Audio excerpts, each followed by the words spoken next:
potato. You have your potato. Oh, I have my yogurt. Does that count? that's not a potato. If it works for you, It only No works if judgment it's a here. Gogurt. It's very tangy.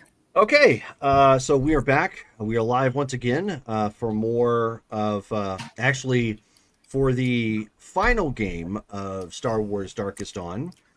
When I haven't been. I've been secretly holding on to that. I didn't tell any of the players, which is why you're getting some bizarre faces from me. The next campaign will be starting up as of next game. The idea behind the name of Darkest Dawn was actually this point that we're coming to. So with that, with the conclusion of tonight's game, the going into the next game, We're all be. we're all Yes, fired. you're all fired. Yeah. Dag nabbit. Ryan, we don't even have a union to go fall back on. Right. I'm just gonna. Yeah. We need an Just actors gonna palm guild. So after tonight's game, it will be a brand new campaign going forward into the rest of the Star Wars legacy. Are we Yes. keeping our characters? Nope. Or are we making new ones? Oh, okay. Everybody keep the same Okay. characters. Whew. I was like, you made us spend all that Okay, XP so- just to kill us off? So it's Well, like yes. a new trilogy, but with some of the same characters. Okay. Ugh. Okay. Okay. All right. Don't panic. Yeah, I was Wrong panicking. franchise. Well, Don't panic. you'll understand why in a second. So, anyway, All right. Maybe I should have spent those points you though. probably should. It's bad time to mention that there's no rollover XP, right? You know, Brittany, Oh. you would kind of deserve that because you never spend your XP. Yeah. I was busy. You were busy counting the XP on your cyberpunk character. Yes. She know. still got some.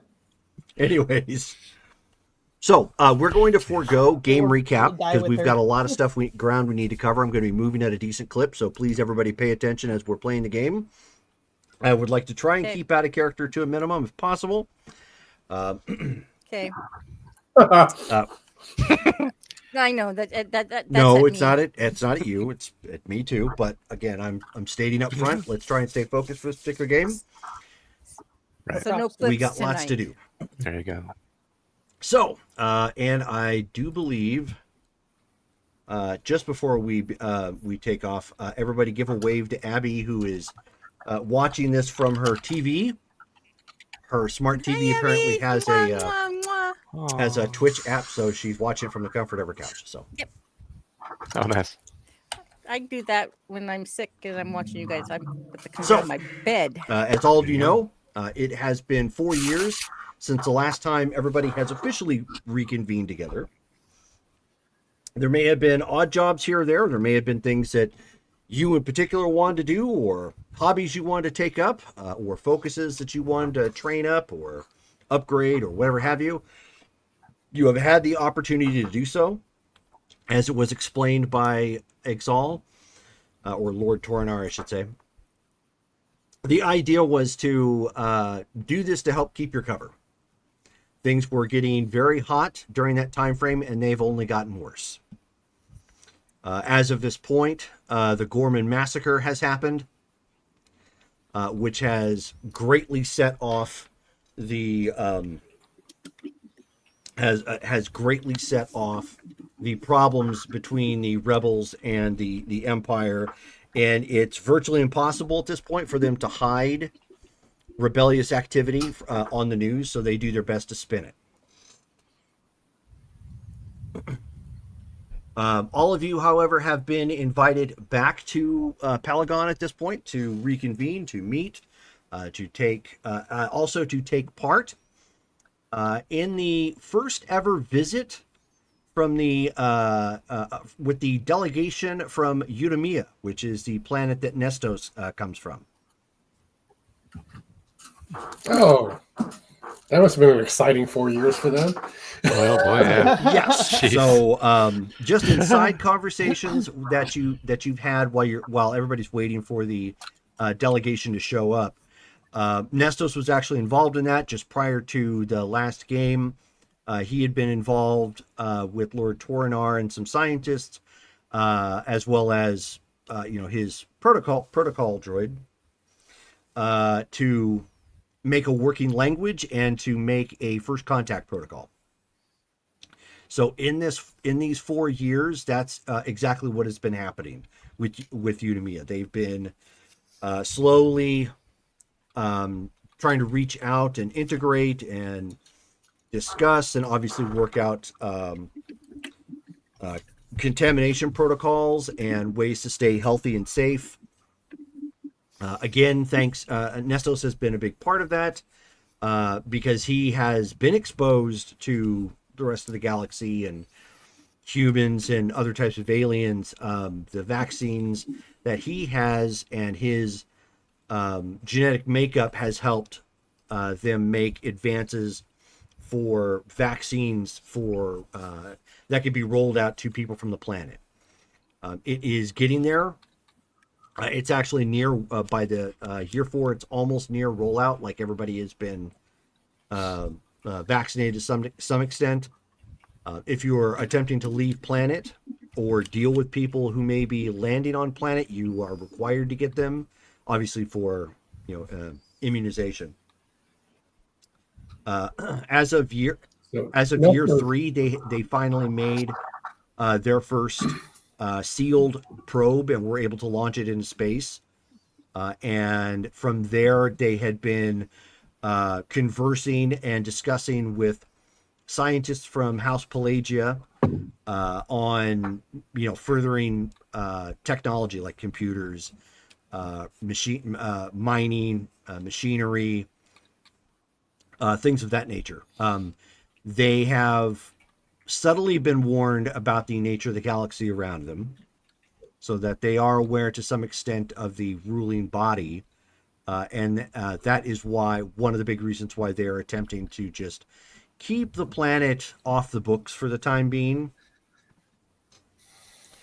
It was to ensure that they remain mostly anonymous, because there's so many aliens in the galaxy. It would be like, almost meeting a human that had a slightly different color of skin that may have been slightly unusual by normal standards, but you're so used to just seeing a bunch of people in, say, New York City, that you go, well, maybe it's just a pigment thing, or maybe it's just you wouldn't really think twice of it.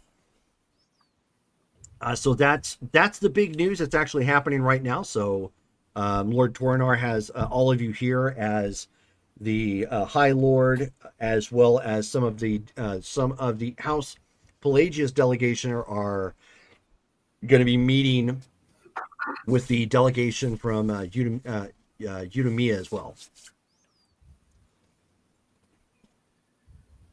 So Nestos is like an adult Almost, now. yes.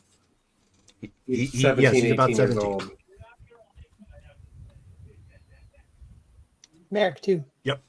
Yeah. Well. And of which, speaking of which, yeah, they are aware collectively that Nestos has something, but they have defined it more as a genetic thing than a mysticism thing. Okay. You mean like Yes. force powers? Yep. Okay. It's like Nestos has Correct. something. Yeah, they're not going with the mysticism thing when they try to explain it. It's a kind of a sciencey thing. It's a little bit more. It's a little that bit more makes sense. palpable. It makes it but it easier. also releases them from dealing with any sort of like Jedi dogma or whatever have you. They're not tied directly to that. It's too Well, much. not only is it a bit much, but it's also problematic. Like if, for example, somebody from the outside galaxy managed to find their way to that world, and then everybody starts openly talking about Jedi. Right. Well, exactly. Yeah, that's all the more reason to send in, inquisitors and whatnot to start poking around where they don't want them at. So, Jedi are extinct now and anyway, Abby so. says Toby says hi. To Yeah. Hi, Toby. So, with all that being said, everybody is currently on hand and dressed in your finest garb. Okay. Yeah. I guess I wore my clean black suit. So I'm sure you got some clothes over the last 4 Yeah. years. the important business. What is the name of the new child? Oh yeah. His name is Terius Jin Tornar. Arterius Altus Tornar. Sorry. No, it is Mhm. Jin. Terius Jin Tornar. Can you make up our mind, please? Sorry. And he's about 4 now.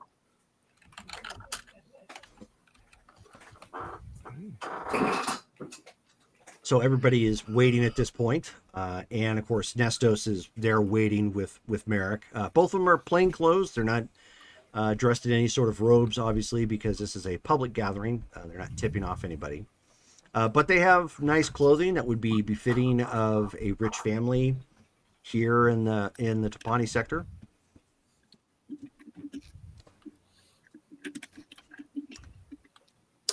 Are Nisara and Tornar Yes. married or not? Yes. Okay. They have already been married. So I guess she's Lady Yes, she is. Tornar now. Right.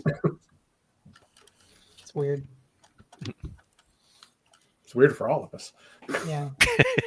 And as you're waiting, you see Nasara out of the out of the peripheral vision.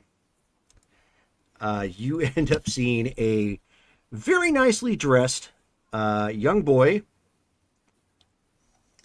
who's looking around like he's probably done something he shouldn't, and he's trying to blend in with the crowd. That is Nisara's kid. And yeah, I'm looking for Nestos because he wouldn't be too far behind. And he, when you get a better look at him, it looks like Terius got into the cake a little early, and Oh, so it's a so little man. So he's looking around occasionally, and then like he'll pull out his hand and like try. He's covered Yes, in frosting. hand covered in frosting. He's trying to eat away the evidence. Yes, Evidence. as everybody's kind of waiting on the platform at that point, and he's doing that sneaky like stand, slide, stand, slide as he's getting closer to the to the crowd. So I'm gonna stare at him until I catch his eye. I'm gonna give him the eye, and I'm gonna like point right next to me, like, you better get over here. So he spots you eventually, and then he furrows his head and he huffs.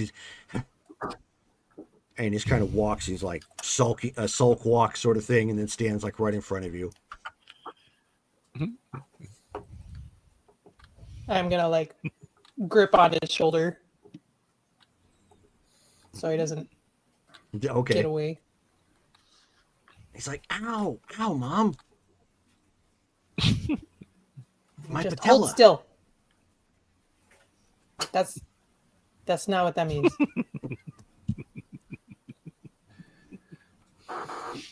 Good try. Mom, do we have to wait outside? Why Yes, can't we wait in the shade? it won't be very long. How much longer? Zip it, kid. And he's just like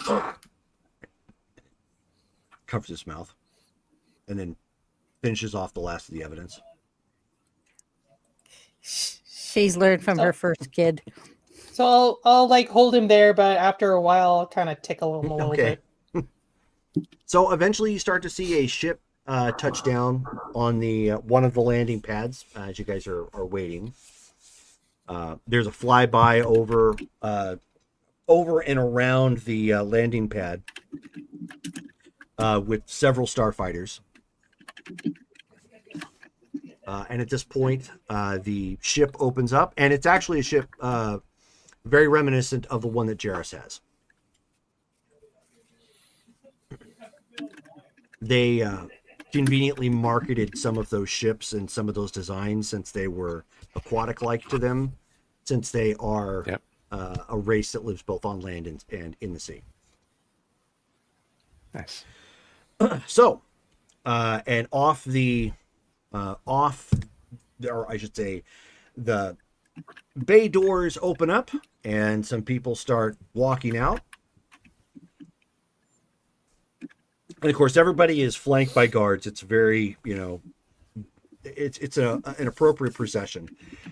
There are a few boats on the water that are watching, and they're throwing ticker tape up, and they've got some lights that go up and down for celebratory reasons, and they've got some more audience out along the other side. On the other side of the bay, on this on the platform that are watching. It's not a huge crowd, but word is spread. It's kind of like a big deal. This is a new delegation, so they got as many people to roll out. So it's a moderate crowd comparatively, and people are celebrating. There's some music playing in the background. Both artificial holographic displays kind of going up, and as that happens, of course. You can see Nestos's people, looking around, and they're just almost stunned to the extent of pausing, walking altogether. This was the first time they've been on a spaceship. This is the first time they've been to Lightspeed. It's the first time any of them have been on another planet, let alone looking at this much higher tech level society that they have only recently made contact with, and so they are kind of aghast and blown away and just taking in everything. How long a trip would that have been? Considering they weren't taking point? the secret route that you guys mapped, they're actually going out to the Direct. Rima trade route, I think is what it's called. They're taking that way out and around. It would have taken about a day in total. Is Nestos' parents with him? Not at this point, no. But so they're not. They didn't come with him. They're not here with him. They're actually with the procession. Okay. I think that's what she was asking. It's Yeah. like, Yeah, are they I on this hadn't even planet? gotten they- to that point. So you guys are jumping. He did ahead. come. Is Nestos here Yeah. waiting with us, or is he on No, the ship he's with here them? waiting. Okay. And Okay. he and Merrick are playing the elbow game. Nudging one course. another, sort of thing. And it's clear Nestos is a little nervous, but You don't really He's- grow out of that. he's obviously already spoken to them at this point. That was something that was in motion before the 4-year time lapse happened. So he's had a chance to speak to them. They've already, broken that ice, but this is the first time they're basically meeting him, where he spent, a part of his life growing up at this point. So. Hey, Sparky, you're an ambassador. And as they approach, I need to grab the picture here real quick. It hasn't been put around all that often. To tell David the reason why he has 2 names is because he's wanted by the Empire, and I just haven't taken down the other one. So Dorn is his made-up name to hide from the Empire, because he's the mastermind behind all of this. Obviously. Supposedly. You are. So You're 85% the guilty. picture that I posted up in the Facebook chat, that is what Nestos' race looks like. However, instead of kind of the flat-ish top, they have more like octopus tentacles, I should say, kind of coming back off their head, and they wear it similar to how people would do their hair up.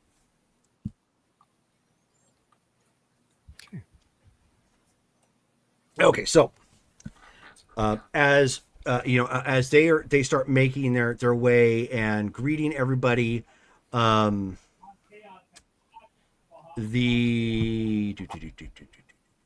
so his Nestos's father and mother show up. So that would be Renda is his father, and Kovir is his mother.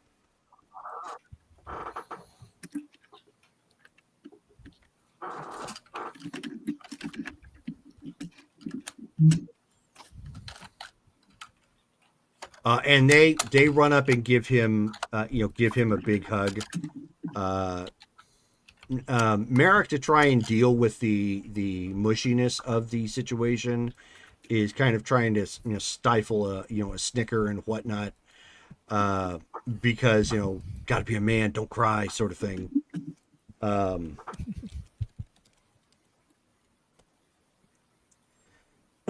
And they are in the middle of kind of getting reconnected at this point, and Exal brings around the president of Udemia.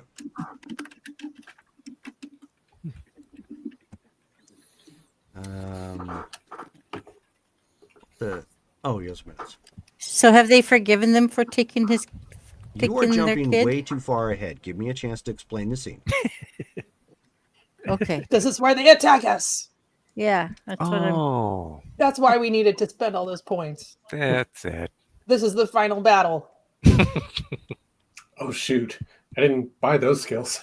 You thought it was with the Empire. So Yeah. It's dastardly Unamians. yes, actually, I don't think that's their official name, but it doesn't really matter at this point. Here is the race name. Hold on one second. That is not what I wanted. This is what I wanted. Boom. The Usail. Mm. Oh, okay. Gesundheit.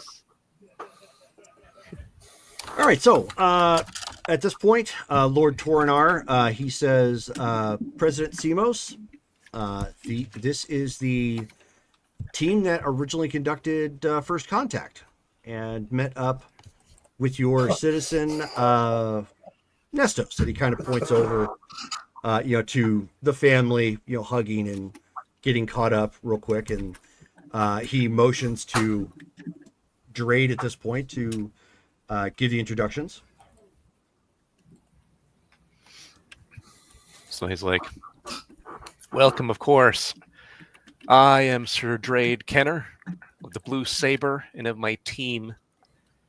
Here we have Lady Nasara, Montan, Asada, and Jairus. You would introduce And him as well as Lord And Jairus. Dorn. Lord Jairus, okay. Lord Jairus and Dorn. And Dorn. And Dorn. Hey, Dorn. And Dorn thing. So as you're introducing everybody, he's just giving Montan like a look, like he's trying. No. He's like looking around, and it's like his mind kind of makes sense with everybody else, but then he looks at Montan, and it's like something jumped the rail. It's Mossman. And Must so be. through the translation, he asks why your friend has so much moss.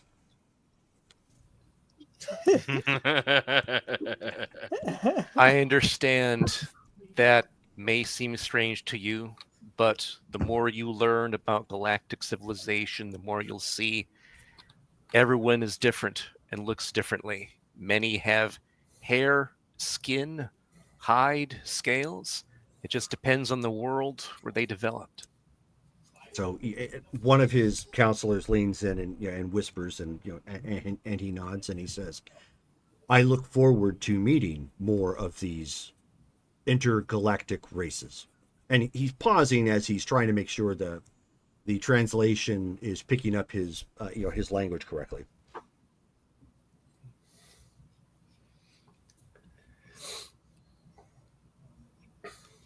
Well, is there anything that you'd like to know about myself or my team or what we do? Do you have any questions for me?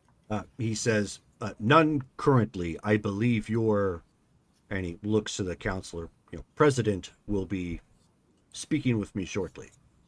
And Lord Toronar says, "We have nobility titles," and kind of explaining that it's not a republic or democracy in that sense, so we don't use president as a title. He says, "You will be meeting the High Lord." And so, he's talking again with his people, and he just goes, "The High Lord, of course."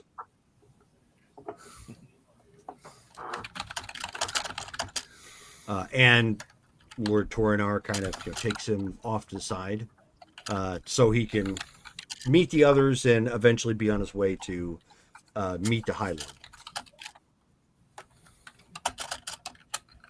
And at that point, Nestos comes back around, and he says, "Mom, Dad, these are," a buzzing sound. "These are them. These are my friends. They brought me to this planet and have helped me discover all of this." He kind of waves his his hand around and whatnot. They're a little more reserved, obviously, but they nod their heads politely. Isada in their tongue will greet them and welcome them to the planet and tell them it's a pleasure to finally meet them. And he's his mother,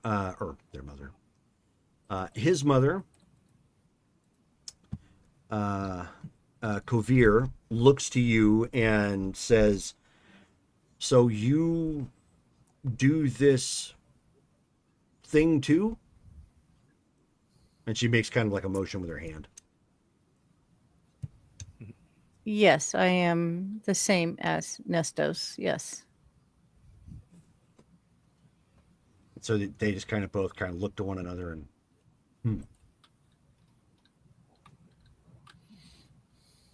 and Nestos, at that point turns to both of them and he says, "It's a lovely place. I'm sure we're going to have more time to meet everybody.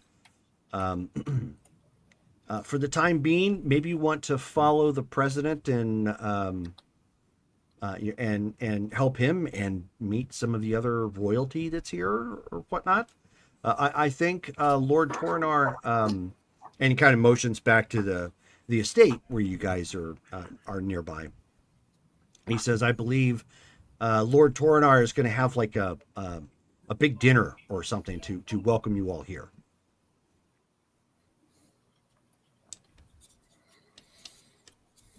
That sounds about right. Nasara will kind of break protocol and go up and hug Nestos' mother. And she'll say, "I'm sorry that he was away from you for so long, but we've done our best to give him the best care while he's been with us." Montan's eyebrows are in orbit. Okay. We don't have to tell her about that. They're just like part. floating moss. There they go. Like Really? We don't have to talk about that part. Accidents happen. And so as you do that, I mean, she politely pats your back. They have the benefit of having spoken to Nestos a good bit before all of this has happened, so they're a little bit more up on the language and the customs.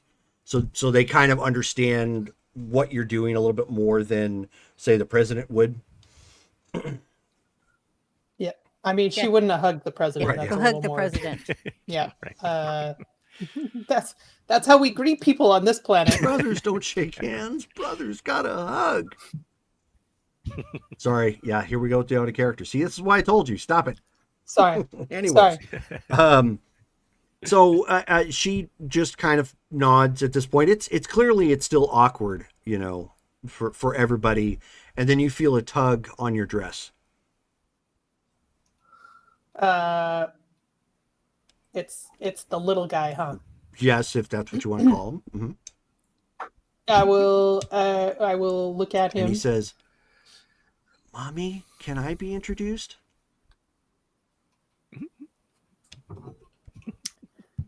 This is my son, Terry. He's like a little brother to your Nestos. And so they kind of look down and they see that he's basically like a miniature version of you, as well as, you know, Merrick. And it's the concept's obviously not lost on. Nobody's dumb. You know, it's like, okay, that's a child. That's, you know, whatnot. And and she They come in many and sizes. he sticks out his hand and stands up straight and he says, "Put her there." And so she kind of looks for a second, and then what she does is she like takes her fingers and kind of clamps down like right here on his hand and does this sort of thing. And he looks and he goes, "Okay, hi."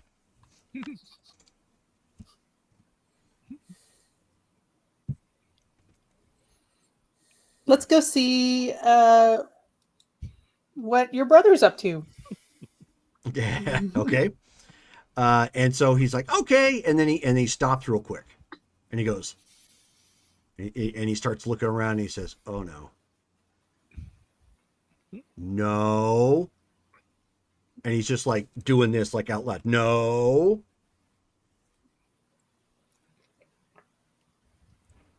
And like everybody at this point is kind of looking around if they happen to be paying attention, you know, and he says, "Mommy, she's gonna get me." And then, And in your nice yeah, and new then clothes. like in a flash, you see Mixie come running by, clamp her mouth on Terrius, and starts running and just like yanking him around, you know, in her mouth. That's like, and you know, just darting off into the palace. He's like, "Hey, bad Mixie!" And just running off into the hallway. And like at that point, like, you know, Lord Torinar is peeking up and he's like, "Oh." And he gives you a hand signal, which is the can you deal with that? So real quick. And you can hear the labored breath of Mixie as she's running. She's like bolting. She's like, and just, if you'll excuse me. she says, "Of course." And she looks to her husband like, "That looked like a predatory animal. They allow predatory animals on their property to eat their kids?" And of course, Asada, it's their pet. Yeah, I've never been comfortable with I will go see Okay. to that. Yeah, I'll probably have to clean him up again. Knew there was no point in putting him in these fancy clothes. Okay, so you go chasing after him and Mixie back into the estate at this point. Probably calling on some guards to help corral Mixie, or to at least slow him down so you could catch up. Right at that point, Lord Tornar leans in and whispers into Drade's ear. He says,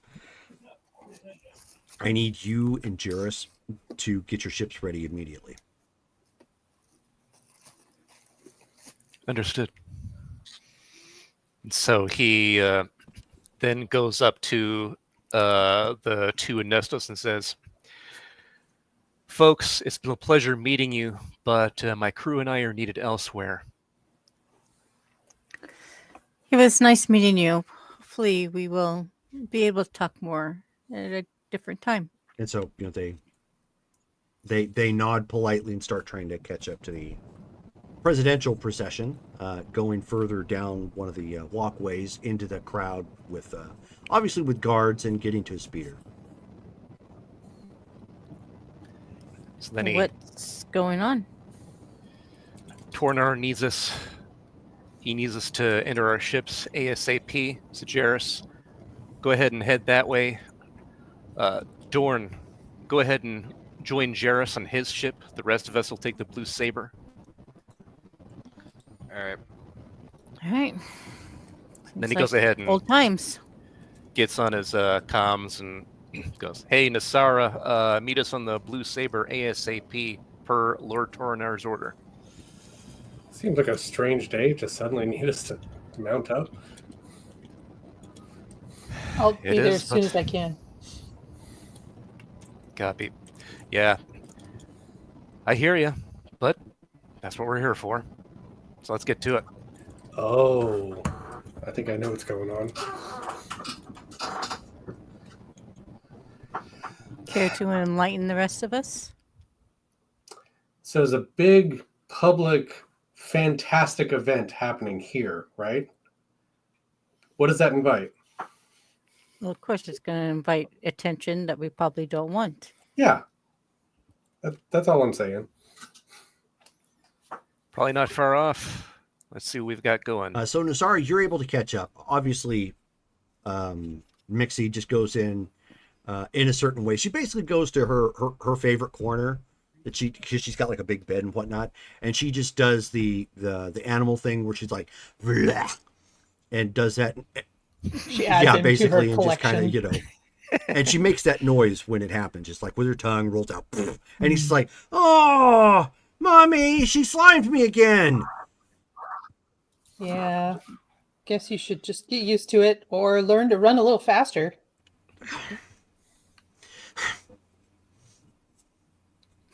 Let's get you cleaned up. And at this point, you hear on it clicks over. You can tell it's a secured channel at this point.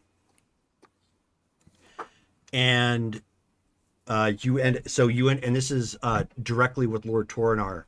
And he says, I need everybody to the ships immediately and get into and then get into a ready orbit behind the planet. We just received word that the capital of Jeddah has been wiped off the map and that Alderaan has been destroyed. What? Wait a minute. Eldaron's been destroyed? Correct. How? We're still trying to find that out. Witnesses seem to... The entire planet? Yes. Yes, the entire planet. More detail. By what? We don't know, but we seem to think it's some sort of massive space station of some kind. We're looking to get more details. I need you up and to be ready immediately. Don't let on what's going on.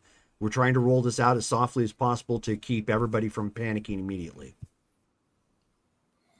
Understood. Copy.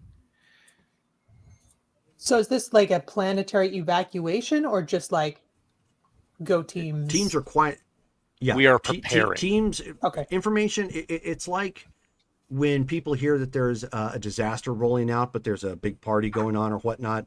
All the first responders quietly start filtering out to go do the thing. Okay. Then I'll pass Terry on to Okay. the staff and I'll meet the others. So yeah, as they're heading up, that would have to be quite the weapon in order to destroy an entire planet. That just seems That's- impossible. Or it's It'd built take the in- firepower of at least 10 Star Destroyers to do that. Yeah, which And again is being almost built in. impossible. What was that, And- Dorn? and being built with basically in this. But how would we not know about it? I mean, it would have to be a sizable. There's no way to hide that. How would they be able to hide that from us? They would have done it Space somewhere. fighting. They will have Exactly. done Space is it big. in the. Yes, space is big, but it would also they could have gotten it done in the dead center of the Empire. And we didn't. None of our spies heard anything of this. If what I'm thinking is true, this Just with thing me is getting a low going profile. We haven't really been in spying a position on to the gather intel. on the Empire all that much. We've been mainly providing assistance. Well, not Where us, things but are. well, you guys probably have. But I've kept in touch with the rebellion. But I haven't heard anything about a planet-killing weapon. Well, it sounds like we're about to. Exactly. Yeah, something like that. Even with the rebels spies, that would have to be built within this complete center of around of the Empire, away It from. could also be propaganda. Do you want to test This that? would be extreme propaganda. I get what you're saying, but that must mean that they put incredible resources into building this in secret and then actually using it to test it. Yeah. Even if it is true, let's not test that to go even see if Alderaan is gone. Because We Well, just I'm need not to be s- ready for anything. Yeah. We don't know I'm what not the s- Empire is going to do if they're willing to do that. And I'm not suggesting that we go to Elderon. We don't have the resources or the time. I'm just shocked, is all, that nobody has heard anything about a planet-killing weapon. So before keep in now. mind, all of you are Yes. having this discussion now from the shuttle going up to the Pelagian Star. Mhm. Yes. So it takes, I don't know what, like 20 minutes or so to break the atmosphere and get into the the Pelagian Star and get both your ships up and running. Everybody gets on board and takes their respective positions. Dorn, to clarify, you're on gunnery, right? That's what I thought. yeah, Okay. So Jarrus piloting, Dorn on gunners. Everybody else taking your respective positions, if any, on the Blue Saber, and then you take off. And right as you're starting to take off, you hear the klaxons going off inside the Pelagian Star.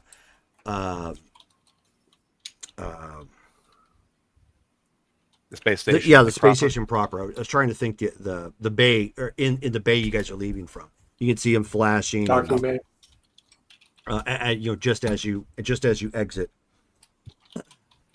And as you are both coming back around to the dark side of the planet at this point to wait, you end up getting a another transmission at this point.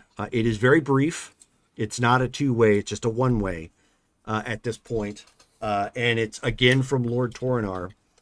And he tells you both. He says, I have received word from the Rebel Alliance that they are mounting a counterattack at this very moment. The information we received late. And it, from the looks of things, the Empire knows where the Rebel Alliance base is at.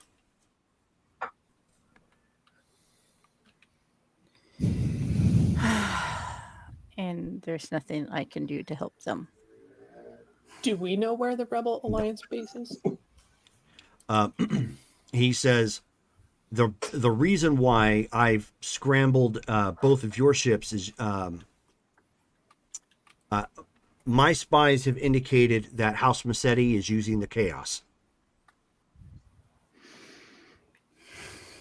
Of course. Like they always do. They have begun to assemble a strike fleet, and we are anticipating them here within the next few hours. Oh, Ooh, let's boy. give them a welcoming party they won't soon forget. Time to take out the trash once and for all. Do we have any intelligence on what we'll be up against as far as their fleet is concerned? I'm still sorting that out. Oh, well, sorry, it's not. It's a one-way communication. You guys weren't able to talk to him. So Yeah. Oh, okay. With that, the message ends with, you'll receive another message from me shortly. When that happens, be prepared to dock.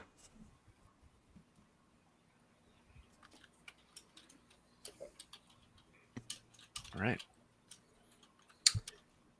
So we're going against a fleet, the two of us. Not exactly. You will understand soon enough. There's been What- preparations here. This isn't one of your Jedi mysteries. No, I know it's not a Jedi mystery. It's more of a House Pelagia mystery. And like I said, you'll get it. There's a reason he said that we're going to be docking soon. Okay. So, I'm going to go ahead and change into something a little more suitable. oh, okay. You don't want to go into war like a Bond girl? I mean, Very fancy. it makes for nice action shots, but hampers the running a little bit.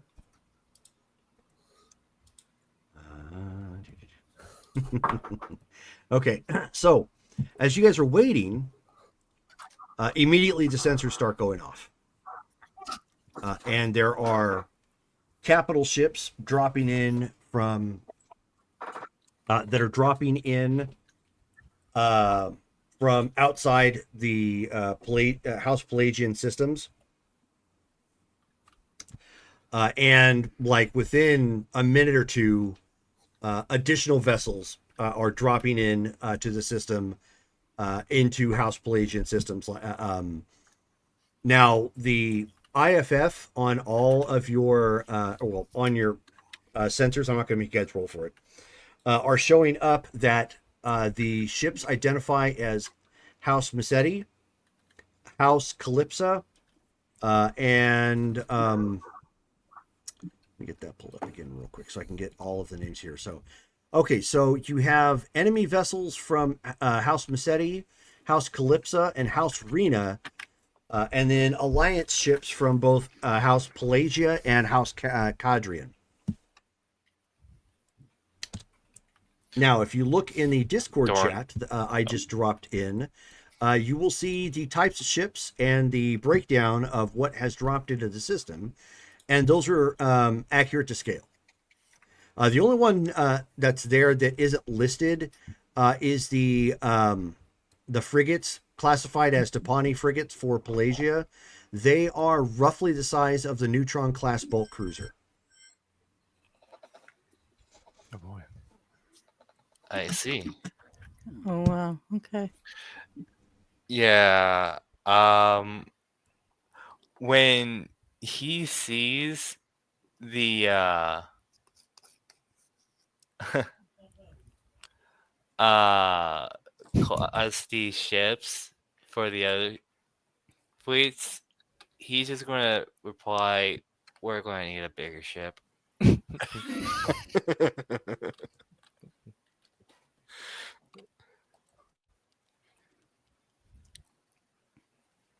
Those are capital ships.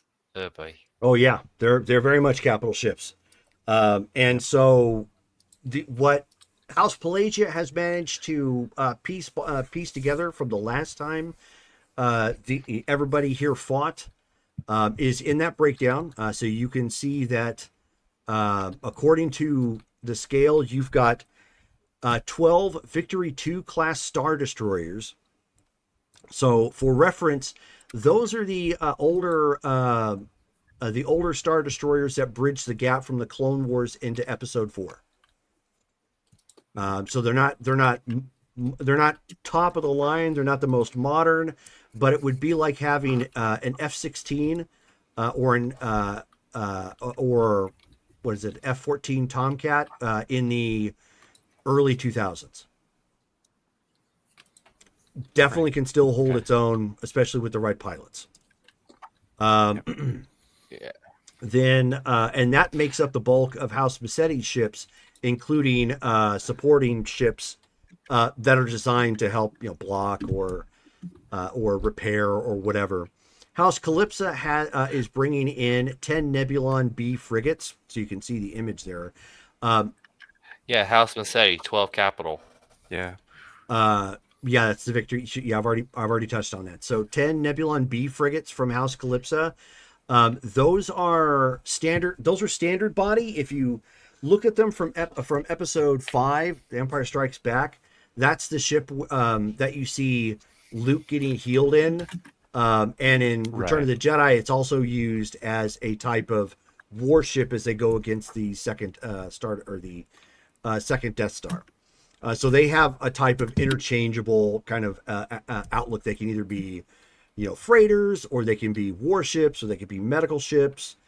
So that's one of the reasons why Calypsa has those. Calypsa also has 4 Star Galleons and a container fleet behind them, which are basically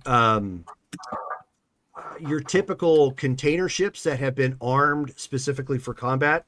So they're not the greatest, but they still got guns that are going to put holes in stuff. House Rena has 3 Marauder class frigates, also not on there, but they're in the range of the Star Galleon in size. House Pelagia has 2 Topani class frigates, which again, they're about the size of the Neutron class bulk cruiser size wise. And they also have 5 Neutron class bulk cruisers. House Cadron's fleet dropped in with 6 more Topani class star frigates, which they also have a frigate carrier. They have 7 standard frigates and 6 Topani class frigates, along with 1 carrier. So they were sort of matched, at least by numbers. I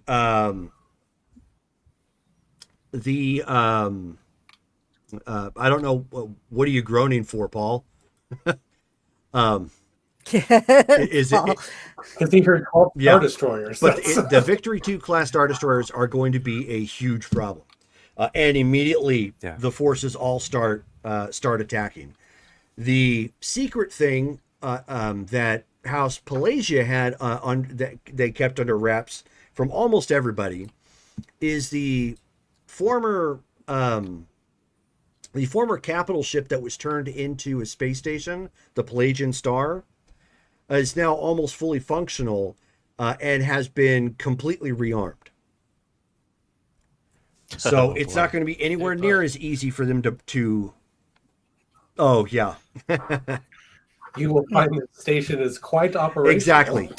So it doesn't mean they're unbeatable, but it does mean that they have enough that they're going to give these guys a run. Again, the Victory class Star Destroyers are still a major problem in this whole thing because they come equipped not only with fighters but with their own ship of the line firepower. So they are still going to be packing a good punch, but at this point it's more like, okay, no, we were expecting something, and then they show up and they've got everything, and it's just now it's just 2 starved dogs that are going to be going at it until the death. Like they are just absolutely, one way or the other. You get the feeling immediately as the savagery of the assault begins that House Massetti never really came at this with a backup plan. It was we're gonna wipe these guys out completely, take the last of it, and be done with House Pelagia. That this is their extinction agenda at this point. Some actions I would like What's to that? do. I love it when you like buy a skill and suddenly it's useful. So I have. What, you're going to do something about civil engineering? No, I'm talking about capital ship repair. Oh, I thought he was going to pull out the law Oh enforcement. yes, You're yeah. under Montan's arrest. going to float out in a spacesuit in the midst then- of a giant capital ship and then battle Drade- with his badge. Right, and his exactly. handcuffs. And then Drake Not pulls out perfect. his law experience. That's right. Okay, so I have capital ship repair. I want to use what I know to start identifying weaknesses in these various types of ships. And then I want to feed it through T4, who has tactics, to start sending out, intel to our side and saying, hey, here are the weak spots. Go Okay. get them. Okay. So go ahead and start making those rolls then. You're going to need to start with your starship repair. You're going to need to make a moderate check. The benefit here is many of these ships are older, so their information isn't quite as hard to find. I was actually going to ask if I could make a roll, since the Victory class is very similar to a It Star is a Star Destroyer. Destroyer. It's just an older version. Yeah, I know. I was meaning like Sure. modern ones. Right. If I could possibly make a roll for like if I would know where to aim, since I have capital ship gunnery and such. I'll let you. Bad. I'll let you take a general knowledge check. Capital ship gunnery is the operation of the guns. So if you get on board one of these and Yeah, decide to start firing, on their own ships, you can certainly, do that. Yeah, I know. So just general knowledge Yes. check. And hold that thought. I'll be right back. Okay. Hang on.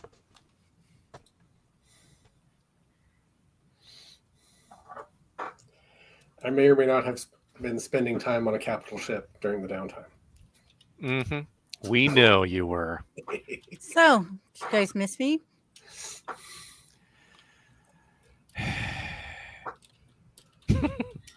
Oh, come on, you know. Oh boy. Miss you?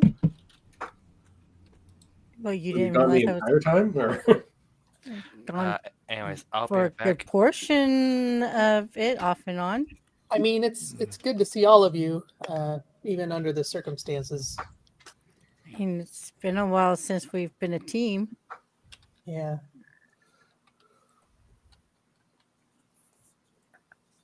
No, we've But it's always been a like- team. We just haven't been together. Right. Exactly. I'm a little rusty at this stuff. Hopefully, still on Yeah. par.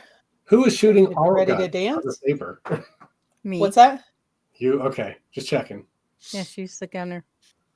Nice. Yeah, I'll be on comms or sensors. T4's on And one shields. skill. Um,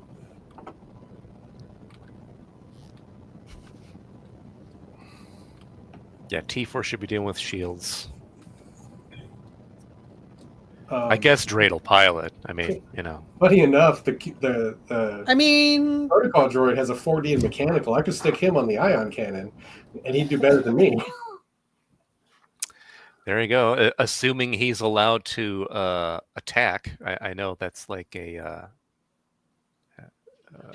think I limitation for would- many droids. I would have cleared the stops, the safeties for my droids.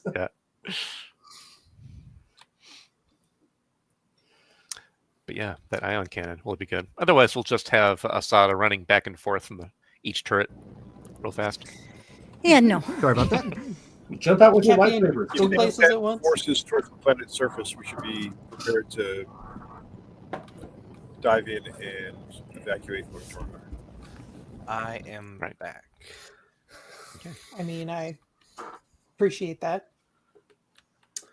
Okay, so Jerry, I rolled difficult. I got Okay. a 19. Okay.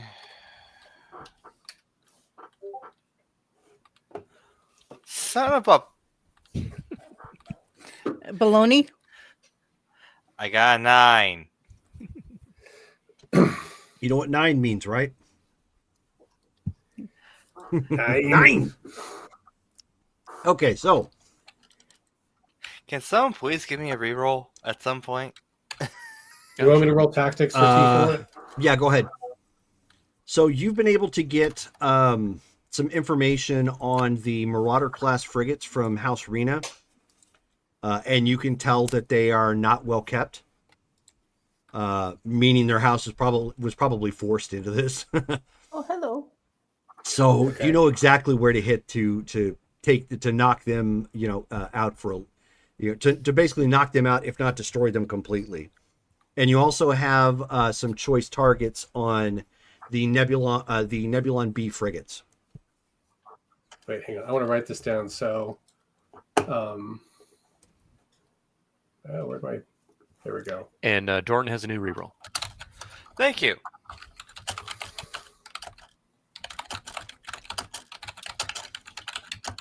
Okay, found targets on, you said, the... House Rena ships. House Arena ships. Since they were basically conscripted into this. And then you found some choice targets that should bring about serious problems for the Nebulon B frigates.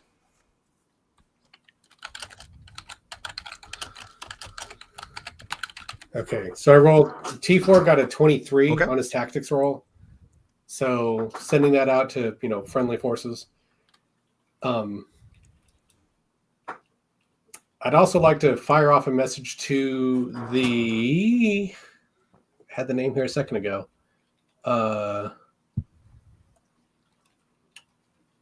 To the Toonthor. Mm. Just send off a quick, like, sensor scan, like a photograph. Just like, here's Okay. what's happening. The Jedi Praxium is what you're sent. That no problem. Yeah. Yeah, but I wanted Sure. to find the name of the ship. The Toonthor. His girlfriend. My girlfriend. No. I have a You're girl, totally and she's a not friend, but she's not my girlfriend. She just happens to be a ship. A hot one. So It's above the 4 covers. feet above the 4 covers. feet above the covers. So I mean- Yeah. You bought it. Cool. She's made of electronics. Montan, That's for pretty you, hot. she is the covers.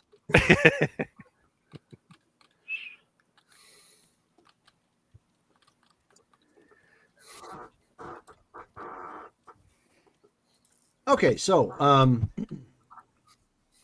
as you're doing that and you're collecting details, you're obviously waiting. The fighting at this point is already a pitched battle, a half hour in, and you guys are waiting on the backside of this planet for additional orders. When picture in Discord coming.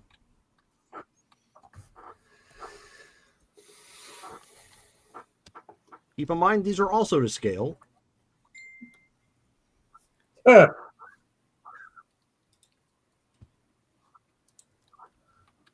Dropping into the system, and you can actually hear chatter from both sides starting to freak out because on unsecured channels as it gets picked up occasionally, because no one knows where these ships came from.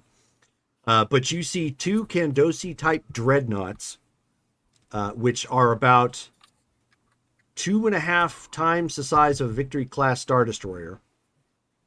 You see 5 Dreadnought class heavy cruisers. Those are about this. Those are a little bit bigger than the Neutron class bulk cruiser. And then you see 3 Bulwark Mark III battle cruisers.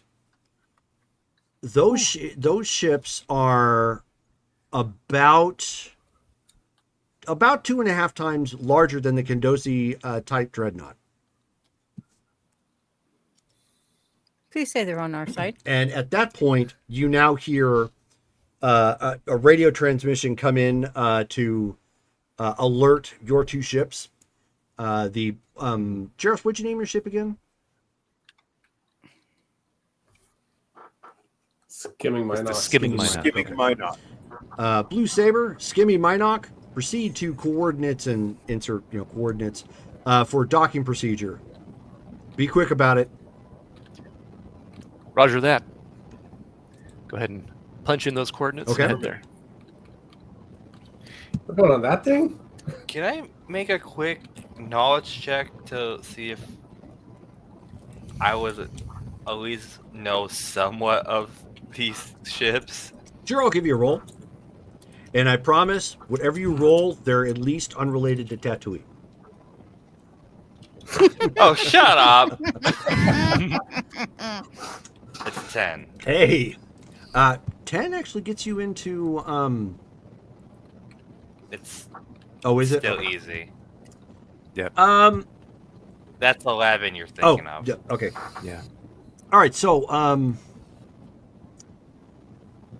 as far as you know about the other ships, they are older designs of some kind. Hard to say, but they don't appear to be anything new. They at Okay. first glance they'd probably be out of date. Yeah. Dorn just comments, they look out of date, but I know for a fact, given it's Tornar, these things will restore to hell. Because these things are just about double the size of those Star Destroyers. Well, I'm going to feel safer in that thing than this thing. No offense, Sir Drade, but Fair, same here. Oh no, I don't blame you for saying that. Those Star Destroyers tend to have the Empire based the if I'm not mistaken, based a lot of the capital class ships off the Victory Star Destroyers. So those things tend to have a hangar in the side for fighters and such. it could be a carrier of Star Destroyers. I wouldn't be surprised to see like 4 Star Destroyers pop out the back of them. Suddenly it's the what- the sound wave of Star Destroyers. Ravage, Laserbeak, just like And now you know why Lord Tornar has a vested interest in a junk planet. Yeah, I figured that's where these Yeah. came from. You got it. among other Yep. things. And so as you follow the coordinates and you fly in actually to one of the Kandosi type dreadnoughts, they are immediately refueling you briefly as you spin back around, and you see you end up seeing 2 platoons lining up, and as soon as you guys land, they're starting to board Jarrus's ship. Okay. What the hell? Boarding action. Yeah, it looks like we're boarding. Looks like he's boarding. I figured that'd be necessary given what we're going up against and what we've got. We've got some big guns here, but not quite enough, especially for how many Star Destroyers there are. Yeah. Are we all boarding? It looks like Mercedes going for a Hail Mary given the amount of ships. Guys, are we all boarding or is just Jarrus' ship boarding? You guys have That's not gonna received depend. those orders as of yet. Okay. I'm wondering where I should be positioned because I can sabotage a capital ship. I can screw with the capital ship gunnery. But once we get the orders, we'll be able to figure out if we need to swap ships real quick. But no matter what, we're probably going to be working in tandem with each other. Of course, as we can see, Jarrus's ship can hold more. But I am hella rusty. Well, I also I have haven't backup fuel generators, which should give us a better chance of getting close to something. Oh yeah, Let's hope it's like riding a bike. I know. I don't doubt it. I'm With just saying I'm just very rusty when it comes And to so- capital ships. Are we armed up? With your gear and whatnot, yes. Yes. Oh Yeah, I'm just making sure. Like, can I have on my sheet 2 grenades of each type. Can I go for 4? Sure. Yeah. Oh yeah, no, I would Just don't get definitely shot. have like my armor and shot. Right. If I get shot, jump away. I go boom. So as you see these guys like marching up there, they all have matching uniforms, but they do not match House Pelagia. They are very nondescript. Nondescript people boarding Jairus' ship. That's not concerning at all. They look like the Scrappies. I mean, it's Right. not them, but No, Okay. all the this looks like a professional force. It's just they're not given any designation so that anybody could just identify them.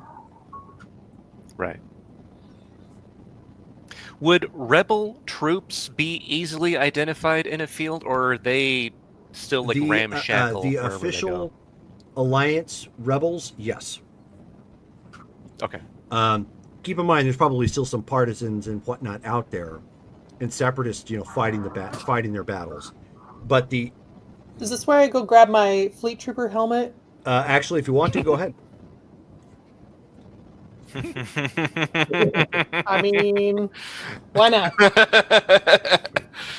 Okay, so at that point, you end up getting Drade. You end up getting a message directly into the Blue Saber, and the message it's somewhat distorted, but it sounds like it's coming from Toronar. And he says, "Congratulations, you've been promoted to tip of the spear." oh no. We've been waiting.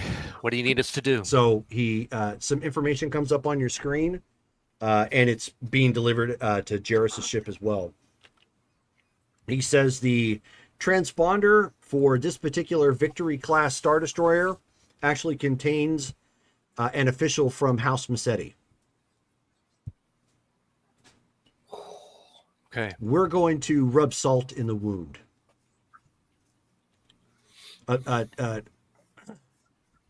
Board his ship, take this person captive, and then blow this thing up from the inside out.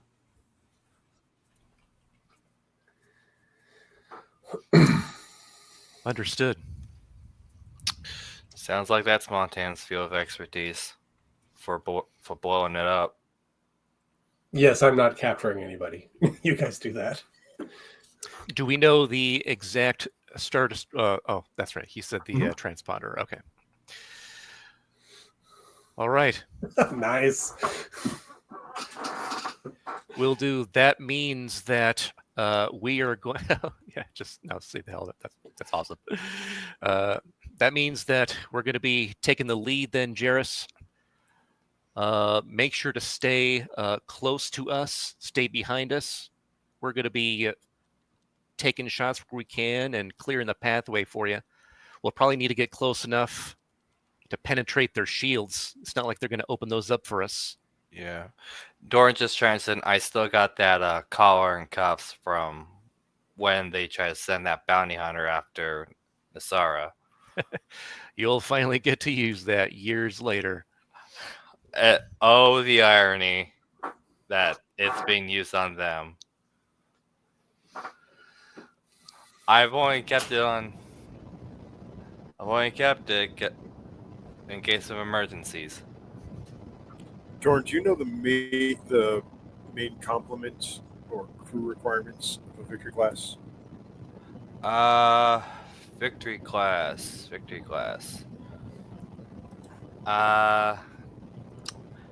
Hey, out character. Dad, would he know the crew requirements for a Victory class? I'm sorry, the what? Would Dor know the crew requirements for a Victory class? Possibly. I'll let you get a roll for that. Okay. Can I find? So under- what? Oh, So sorry. Go ahead. oh, sorry. So what would that be? Just like because I have tactics. I'll let you roll tactics. Yeah, it's not really applicable under that, but I would say it's possible. Yeah, but he did work under the No, Empire, right, I so understand. he would be. Yeah. Is there any way to find a bomb, like C4 and a detonator, or anything else on this ship?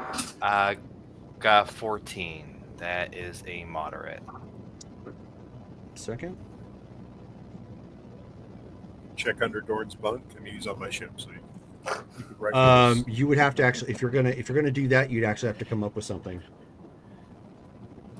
or you can set the engines to overload or the power plant. Exactly. Yeah. That'll make more sense. Just use their own ship against them. Yeah. Well, I was thinking I would like put some, C4 equivalent on like a fuel line, but all I have on my sheet are like immediate use things like grenades and micro grenade launchers. But I have a 5 in demolitions, so There you go. I should, but I didn't have time or thought to think about getting plastique or things like that. Even if we don't even if we just disable it and don't just like straight up destroy it, we can always just set their armaments to blow themselves up. That's what we were just discussing. Oh. Just whatever that can explode, especially the reactor, the engines, things that'll do massive damage. So calling the complement that for the Victory 2 class Star Destroyer is 6,107 officers, pilots, and enlisted crew. And it can also store up to 1,600 available troops. Okay. He relays this to, I believe it was Jairus who asked. Yeah. He just relays this that for the crew requirements, and just chimes in that modern Star Destroyers can get a lot more hectic with the crew requirements. So yeah, Clone Wars Star Destroyers are a lot more tame apparently when it comes to troops and enlisted. Let's go. Okay, so you take the 3,000 on the right, and I take the 3,000 on the left. And with that, then you guys are given your orders. You have the complement of the troops. You've got a total of 40 with you, Jairus.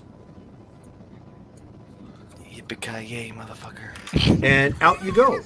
Now, well, as soon as you guys end up dispatching and flying out, you see, like, I don't want to say the sky, but the space is suddenly peppered with additional squadrons of fighters just flying off of these of the ships that just came in as they are moving to engage. And you can tell if I can refer you back to the map of the sector. I hate when it does this. Oh boy. I was fully expecting that.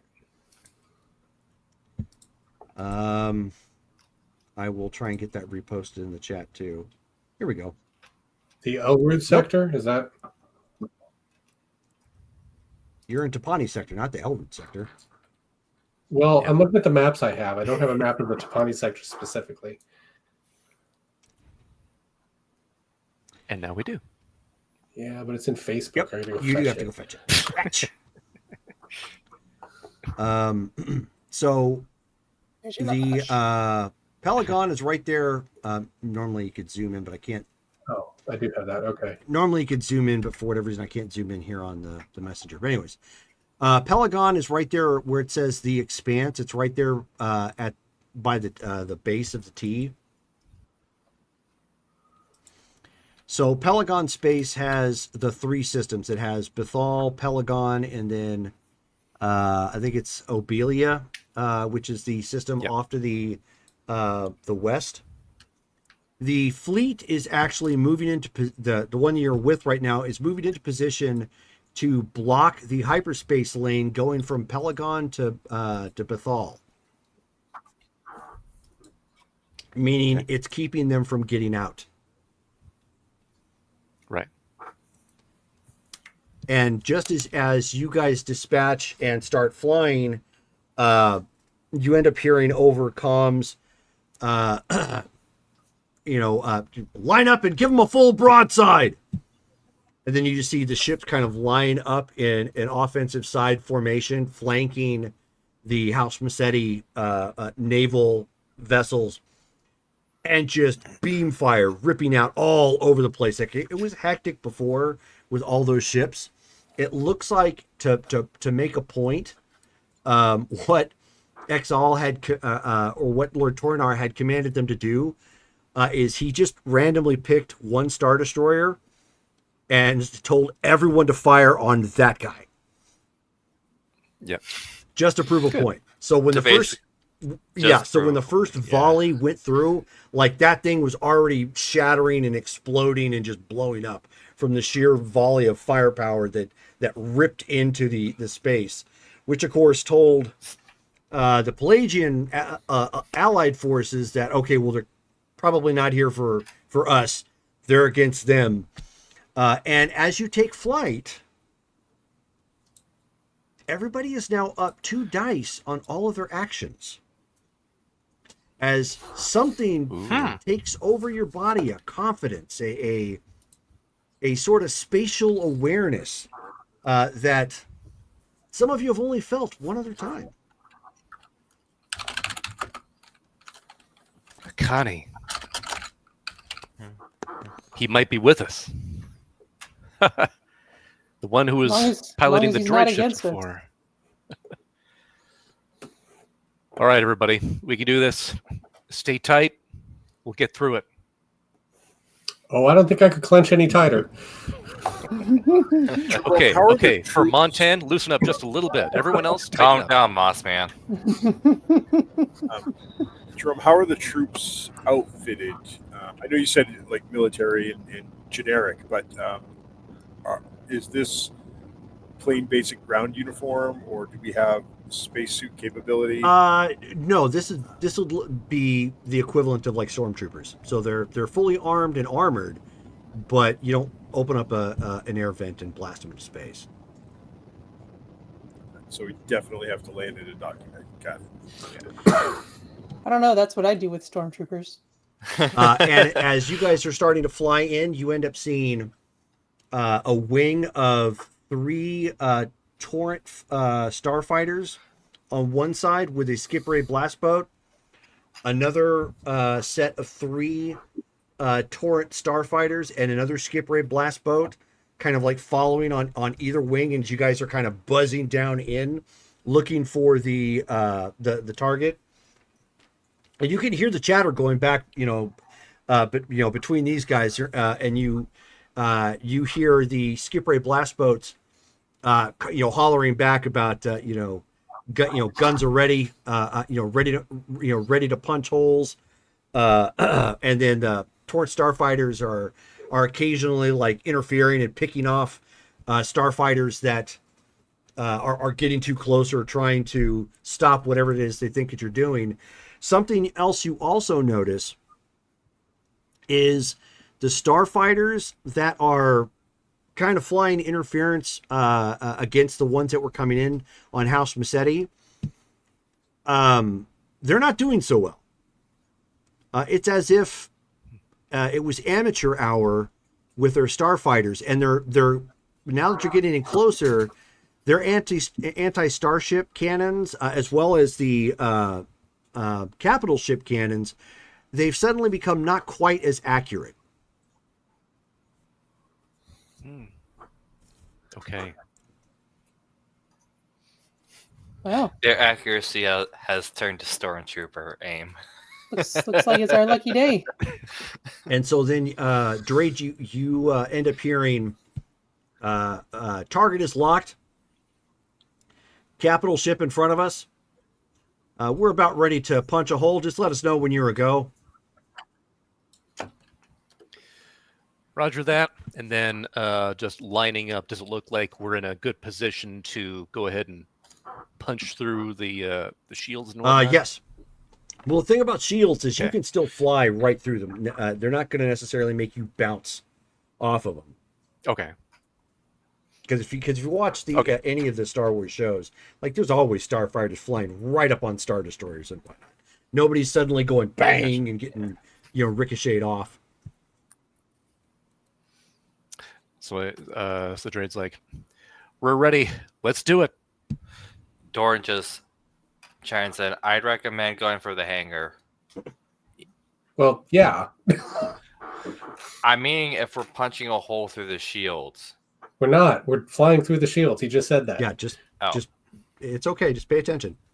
So at this point, the starship, the turret starfighters make kind of they open up and make a buzzing run.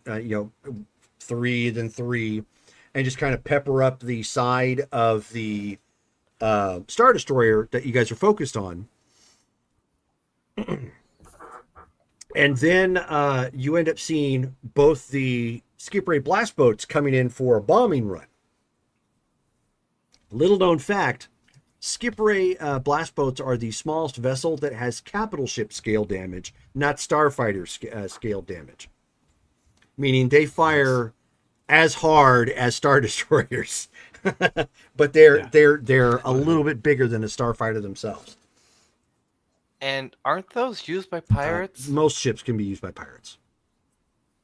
I'm just saying, like, aren't the skip ray ones used Nope, by pirates? not exclusively. Huh. I did not know that. And then boom, boom. This time, larger explosions rippling off the side of the ship. And at this point, you see you end up seeing like one of the hangars end up going dark, and then a bunch of stuff just starts, and a bunch of stuff just goes out into space. And then of course you can see that blast doors are starting to come down, and at that point the Skip Ray pilot tells you that we have 2 holes punched into the side of the bulkhead for you. Go in whenever you can. Roger that. Hey, we maneuver in. Roger. And as you guys start to land kind of sideways or like on top, so you can put, depending upon where the docking clamps are on your particular vessel. And you can extend the bridge.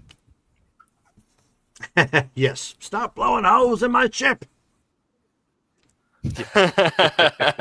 Quoting Jack Sparrow, I see.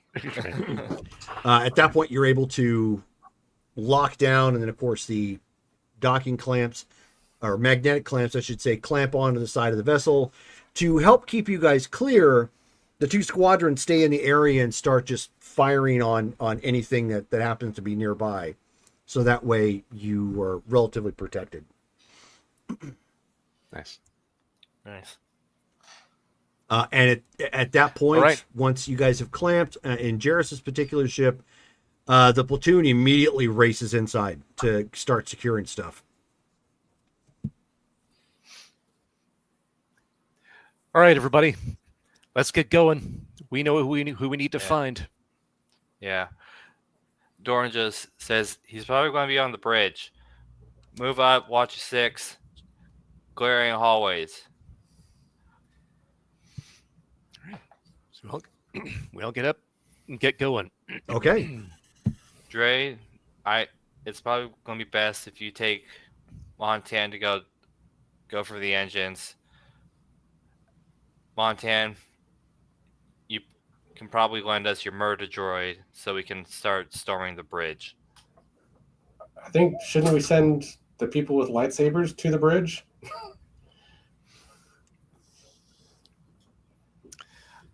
Was I was thinking about I would have to bringing. go all the way to engineering. I have to find a terminal. That's what I have to do. We can open I- the doors a lot better. Yeah, I know. I was already thinking about bringing the other Jedi with us. Well, first things first, let's get the guy. If we can find the main power core, the engine, something on the way, then we can split off, work at Or both we at can the all same go to the time. bridge because I can probably sabotage the ship from there. That's a good point. Main If we- power engines are the Afton ship, and we'd have to go past the bridge to get them. What was it? If we can do everything from the bridge, then let's just head there. Stay as a group. Dorn just shrugs. All right. But we still have 6,000 staff and crew to deal with, so Yeah. keep sharp. Try to find He the just- passages. Yeah, he just looks at the group.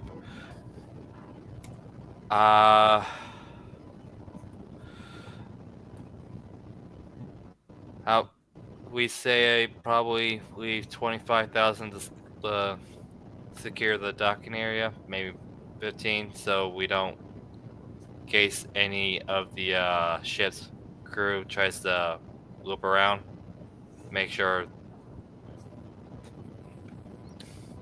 they don't try anything. We can also make sure that the loader droid stays here to guard at least our ship. Yeah, that's what I was thinking. Leave some of our guys with the Well, ships. the platoon's Yeah. already. Giving The them platoon. orders. Just to They've be clear, already- hang on a they've already second. disembarked. Just to be clear, the platoon has already got their orders. They both those squads know what they're doing. Oh. Okay. I thought it No, was they're just not like under our command. Okay. I thought. Okay. Whoops. Well, Okay. All right, let's go May for the the bridge. force be with all of us. All right. Right. We'll give them that confusion is out of the way. So we head out, Yeah. headed to the bridge. All right.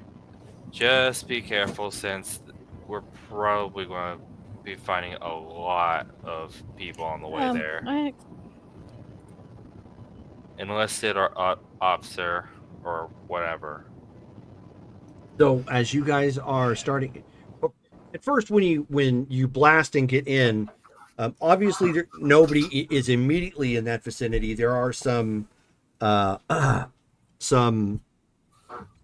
don't want to say ensigns, but enlisted men that may have been operated in the area, but they would have scattered, quickly or tried to shut doors as the troops started flooding in. And the object of the platoon, or the two platoons at this point, is they are going to start running distractions. Well, one is set to physically guard the entrance to where you guys came in and out here. And to make sure that nobody can circle back around and either board your ships or cut you guys off. And so they can control the egress that way. The other group is branching off and going in an opposite direction, maybe looking for something else, but ultimately causing an additional distraction, allowing you guys to do whatever plan it is that you were going to go do. All right. Excellent. So as you guys have made your way, because you basically came in from the side middle portion of the ship where you've docked and you're coming in. You can hear the battle klaxons going off, and you can see that not bulkhead, but you can see that doors are starting to shut and lock to try and block your egress. You can either try to run and beat them, or you can find a way to access them to keep them open, or blow your way through them if you have the explosives. Or if you want to pull a Darth Vader, just carve it Or open. yes, turn them to butter. Does it look like if we are running at full tilt, we'd be able to get past the doors? Possibly. The problem you're going to run into is that not everybody runs at the same speed. Looking at Mossman. And I'm weighed down by my arm. But Okay. yeah, so Just by that throw him. alone, eventually you're going to get, even if everybody's running full tilt, eventually you're going to get to a point where one or two of your crew is going to be just a bit too far back, and you could possibly get separated. Okay. Then let's save what explosives we have, and Montan, if we can get to like the terminals, control panels next to the doors to keep them open. I have a couple of frags. And Montan is DOS mute. Let's save blowing the doors open. Yeah, let's try the computer As- route first. Yeah, let's try hacking these as a There you are. last resort. Not last resort, blowing them open as last resort. Sorry, that's what I meant to say. All right, can we find one? Should I roll for it? There's one at almost every intersection. I mean, is there a terminal where I might be able to hack all the doors? No. Did you didn't have your droid with you, did you? Okay. No. I was going to say, He doesn't run. There's too definitely fast. one of those. I mean, it would make sense he would leave T4 behind. He doesn't want to get That's fine. shot. Sure. So you're going to have to try and hustle it then to get to some sort of workstation that will allow you that sort of access. Okay. What would you like us to roll? It's more important to know where to run on this ship. So Capital ship repair? Can I utilize the gizmos in Jarrus's new suit to? It has a sensor suite, so can I use the sensor suite to find routes of travel that are open? let me take a look. I mean, I have a sensor pod too on my suit, so I mean, I can probably do a search as well. Depends on what the sensors do exactly. That's more to track a person or a animal. Okay. I would say if you have capital ship repair, you could guess. You're familiar with many capital ships.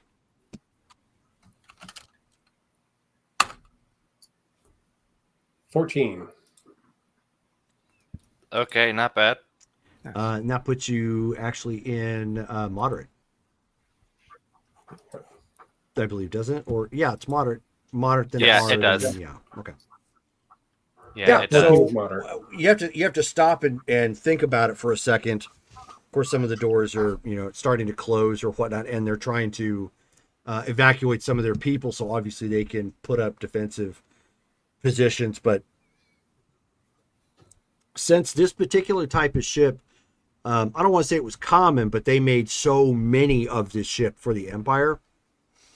And of course, some systems lucked out on buying the surplus, like House Massetti.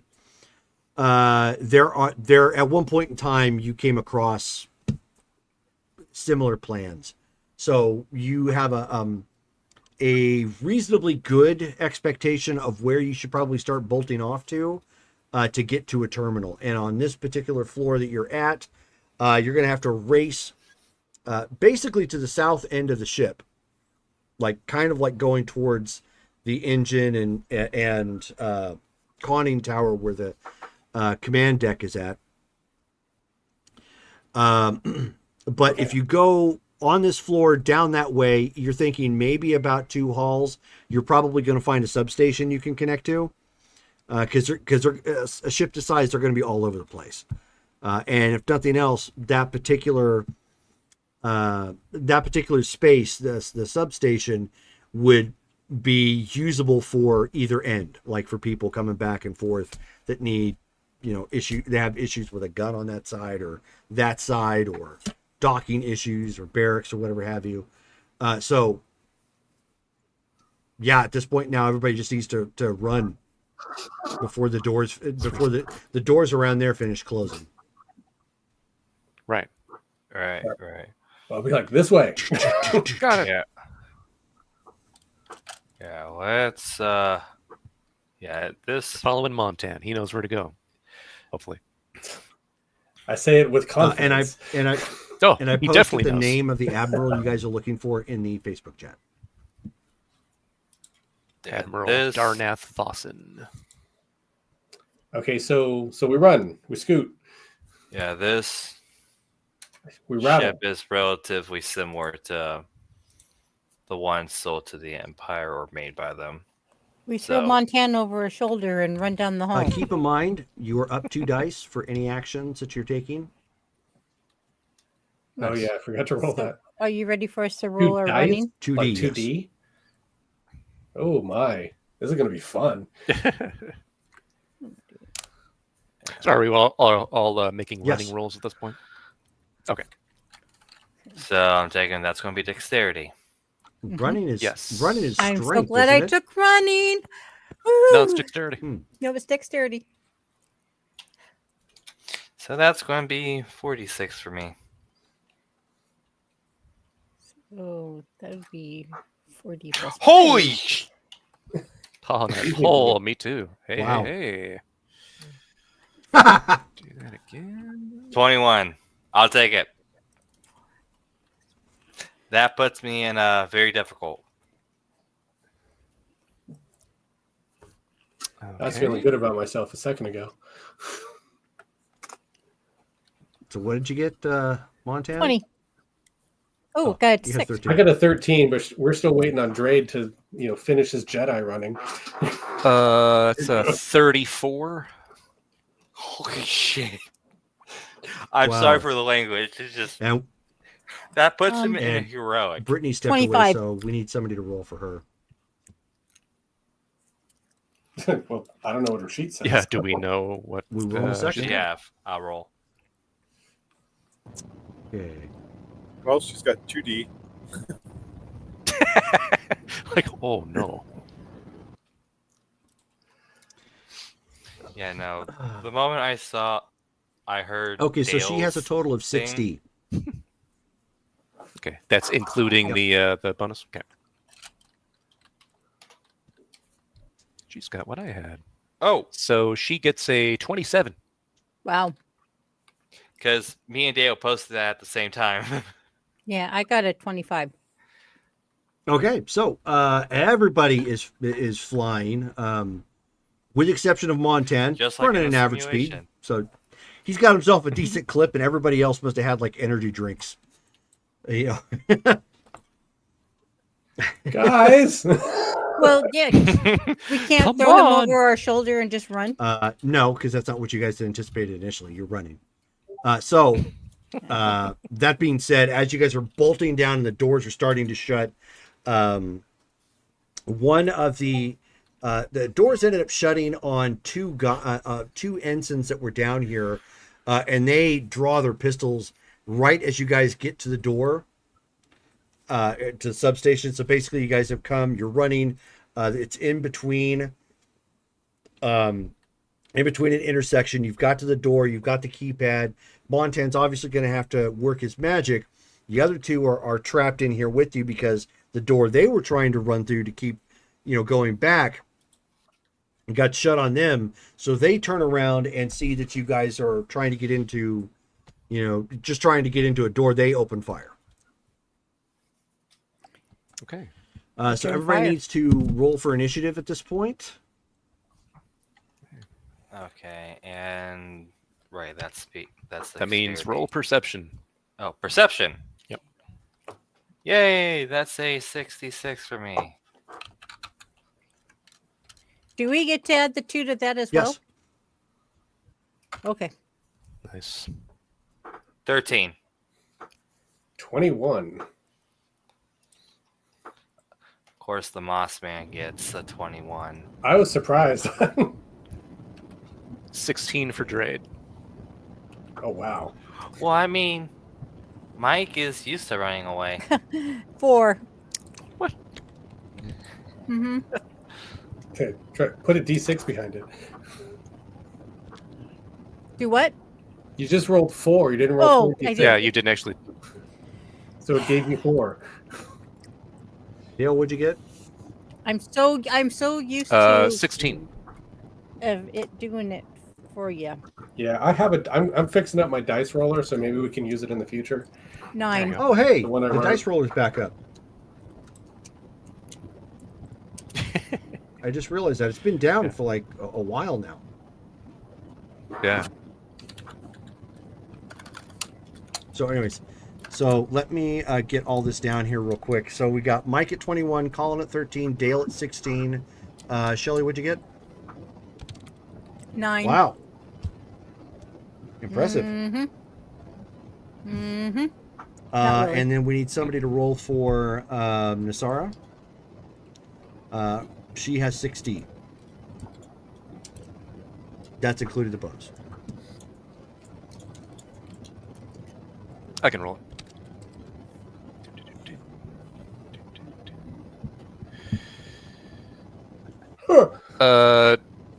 You don't re-roll 6s on that for initiative, do you? Or do you? I believe.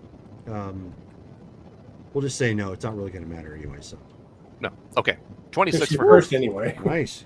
And Matt, what'd you get? 19. 19. Ooh. Bad all around except for Shelly.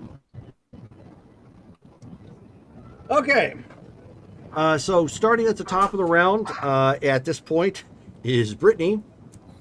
I guess we're going to go through this whole scene here without her.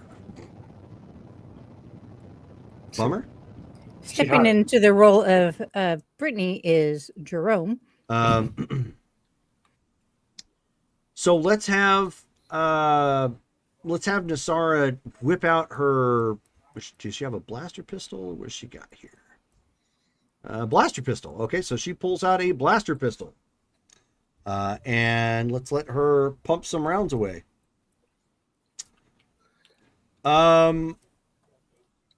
Since she is up 2 dice, and I am talking for Brittany at this point, I guess. Yeah, she has 5D, so she has 7D to start. So she's going to take 2 shots. Bam, bam, to, Wow. Let's have her dish out damage to one person. So somebody roll 7 dice on the first action and 6 on the second. I think you I did got that. it. Oh, you got it? Okay. Yeah, I'll do it. Does she have a reroll? Let's see if she has it on her sheet. Oh, There she blaster. is.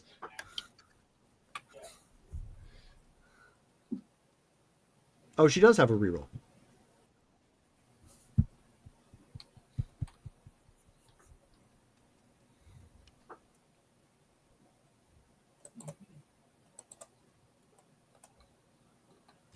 You with us, Brittany? Sorry. Would you like to Super reroll? annoying when. Okay. Yes. Am I Well, rolling? you're re-rolling Good, your good. 7d6 for blaster pistol.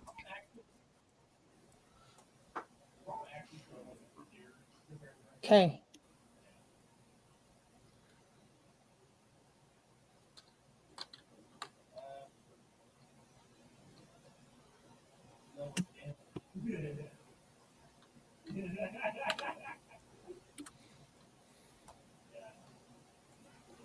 $20? Nice. Okay.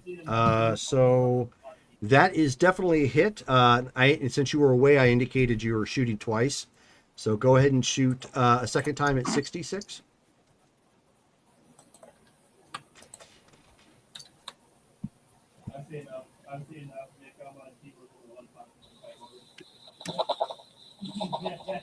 Uh, 23. yeah.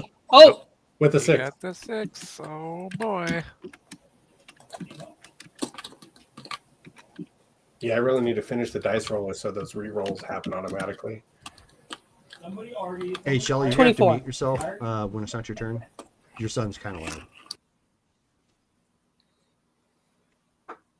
Okay. So, needless to say, so 24 and 20. So, 20. bam, bam. So, obviously, both those hit. Go ahead and roll. You Do I don't roll add the damage to this. Go ahead and damage? roll your damage twice. 5d6 as separate rolls, not combined.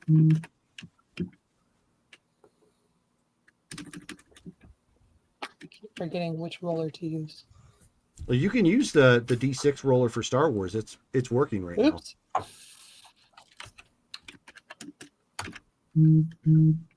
Forget how to use it. Is it exclamation? No, /R, and then it'll pop up in the list of rollers as roll. I thought it was Uh, SW roll. I don't get. Oh yeah. You don't explode now. Nope. on a damage, right? Okay. So 11 for the first one and 24 for the second.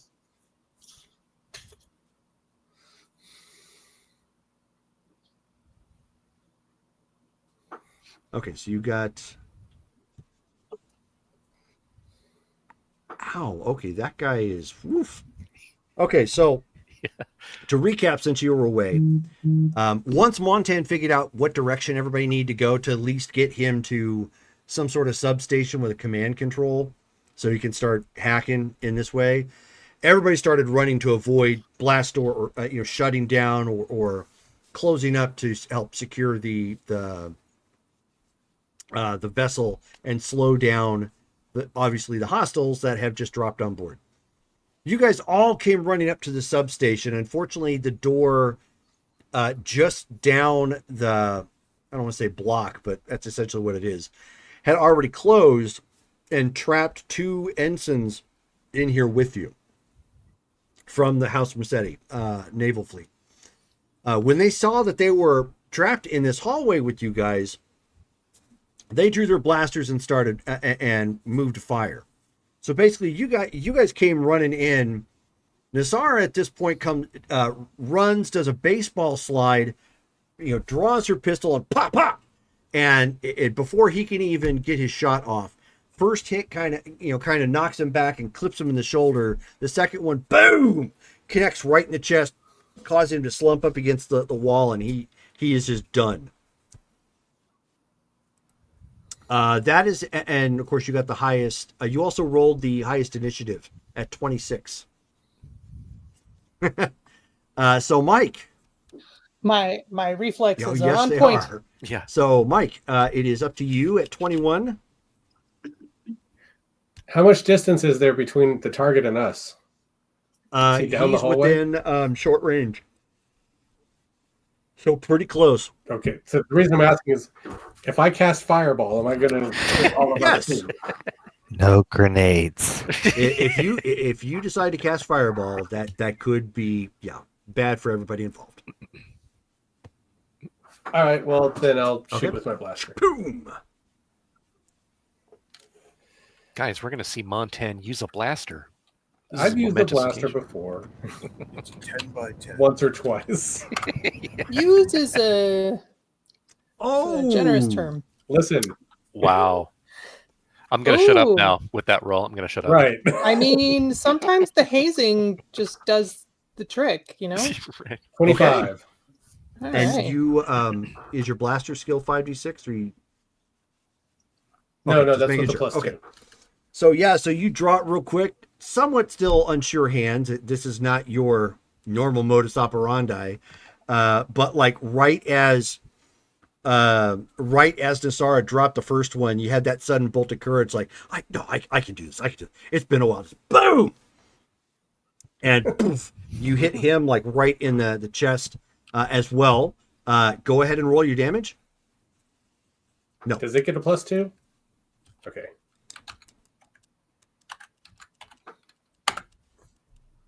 Okay. 12. So the shot kind of bleeds off of him a bit from his blaster vest. It definitely did damage as he gets knocked back towards the door as well. He's not down. Can I yes, shoot you can. again? But in order to keep this moving, let's make sure we declare how many actions we're going to take when it gets your turn. Yeah. I just want to keep making sure that we keep the scene moving at a decent clip. I rolled a 14. You are in close range, so that is a hit. And a Ooh. 14 for damage. So boom, boom. Sunk my best. So you connect with that one. It doesn't look like he's dead, but he's expiring. He is mortally wounded. At this point, no one needs to do anything unless you want to. You can, Montan, you can use this moment to try and work on the door to break in. You will be down 2 dice for this, which means it would be your normal die pool. Oh, darn. Yeah, right. So I'll do that. In the meantime, Dorn's just going to sort the fiber dagger and just make sure they're put out of their misery. Ooh. Okay. Well, they are blowing up a ship, so Who likes to flirt with dark side points?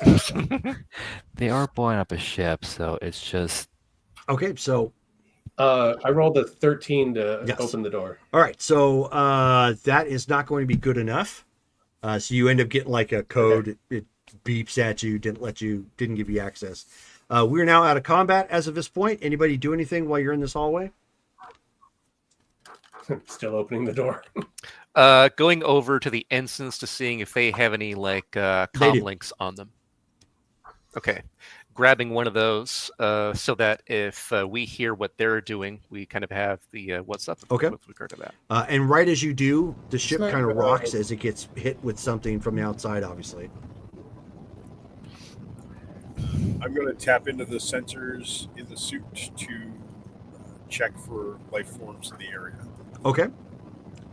Why don't you give me a search check?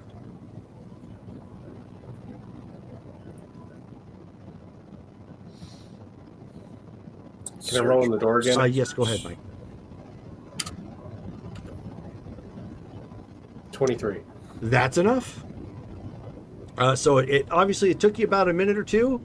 You eventually crack it and get the code deciphered. Door slides open. You have access to this the substation. Uh-oh, Matt got a 6.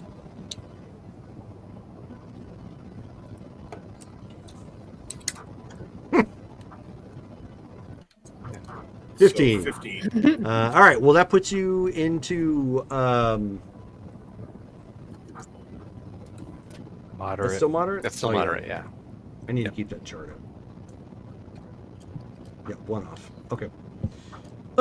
So, you break in to the substation. You're looking around. There are faint life signs on the other side of this blast door. It looks like they're starting to rally some troops to stop you where you're at. In other sections of this hall, there's only like 2 other closets. In this area, you detect nothing as far as life signs, outside of obviously your own. Sensors show that there's individuals on the other side of the door gathering. What if Okay. we crack the door and throw a frag grenade through? What if we remove the air? Can you do that from here? Let's find out. Since I'm for it. feeling especially spicy in my hacking today, Ooh. let's roll that. 24. Okay. So you take a moment, you get access to the substation. This substation will give you access to most controls in this area. It will not give you access to the whole ship. But at least for this area, you are God. Okay, well, let's remove air from everything around us that isn't us. Yeah, call it a fire suppression or something. I mean, if the life support gives you issues. That will entail our guys too, because that is. I said you everything around us. Just the that isn't us. Right. So That's- the hallways around where we are at. Okay, because I I'm gonna was almost remove- thinking you were about to just- fucking. just the local. Like if there are any doors to the outside, I'm going to open those and suck them all out. If not, I'll just Well, suffocate them where they are. the concern that Colin is expressing is you have that other platoon in here creating problems too. Yeah. Oh, and our so guys, if you yeah. just Yeah. randomly suck all the air out or open up holes, you could affect them too. Yeah, that's my. But he's only got concern. controls over the area around us, right? Around this We should be particular okay. floor, yes. Are there sensors of life signs? Because does the ship know where The people ship are? will, yes. Hmm.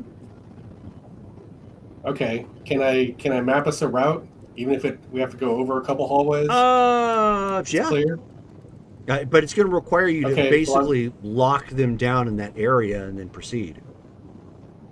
Yeah, that's what I'm thinking. Is open the doors on the empty route and just emergency lock all the other doors in front of us. So And turn on the the Halon enemies are locked system. away. But our, yeah. Okay, sucks to be them. Go ahead and make a roll.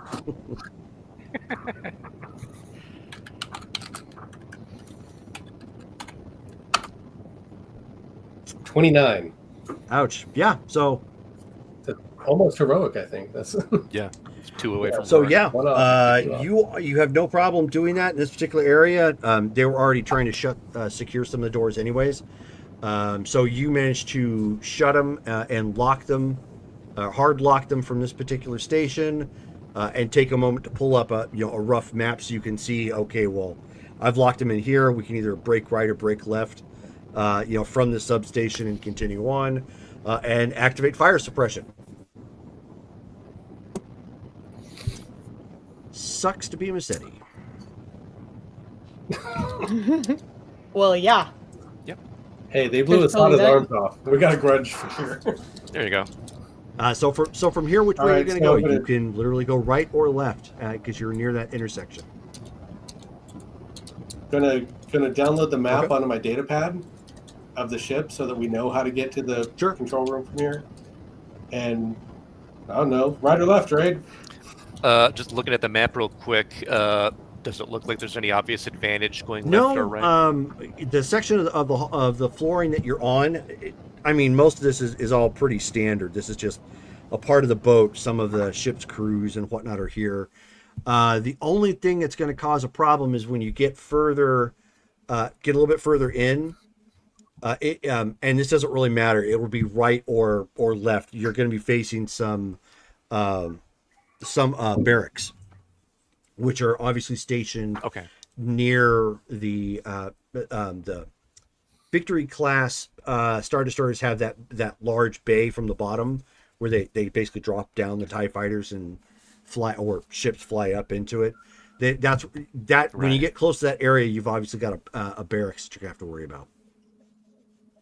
Okay. All right. For now, we'll head right.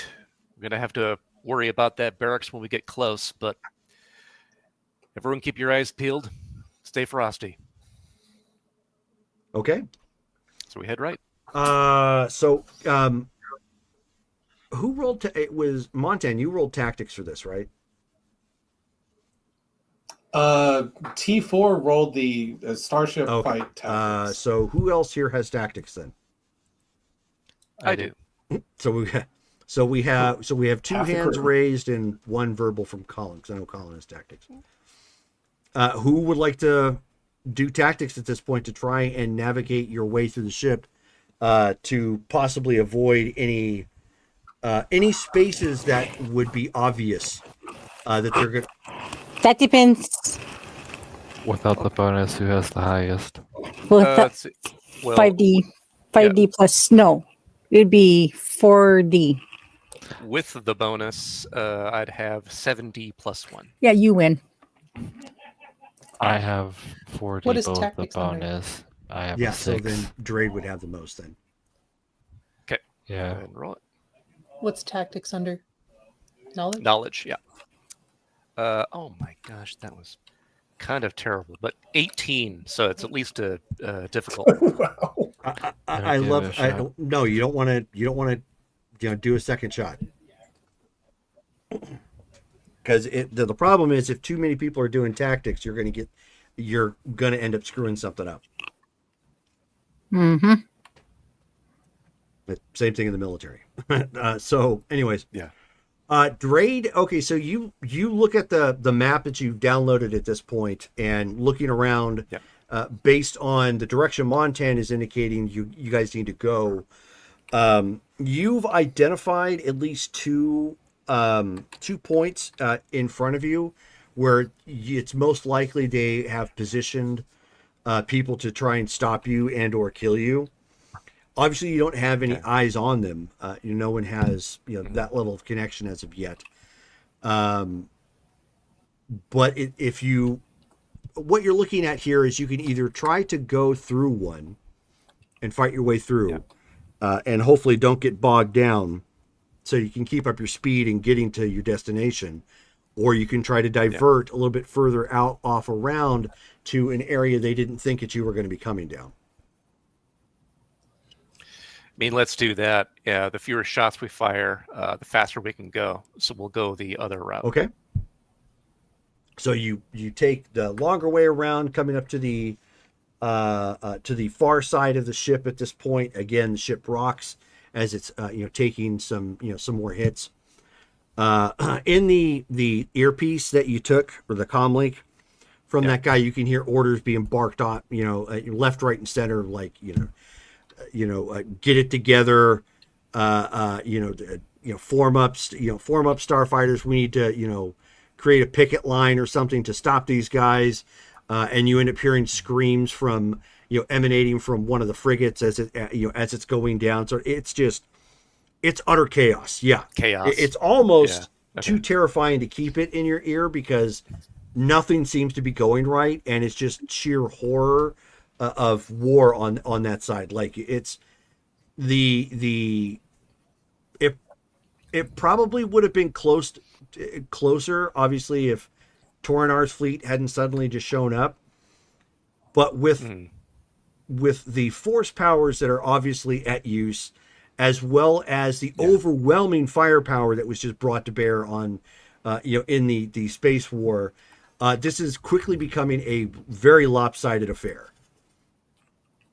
Got it. So I guess I'm not getting like that much tactical use from like hearing the stream of chaos. No, it's right probably now. a good idea to keep it, but Okay. it probably not a good idea to keep it in your ear. Right. Yeah. So I'll pop that out, pocket. Okay. I'll keep So going. you circle around. So as you go down a little bit more, give me another tactics check.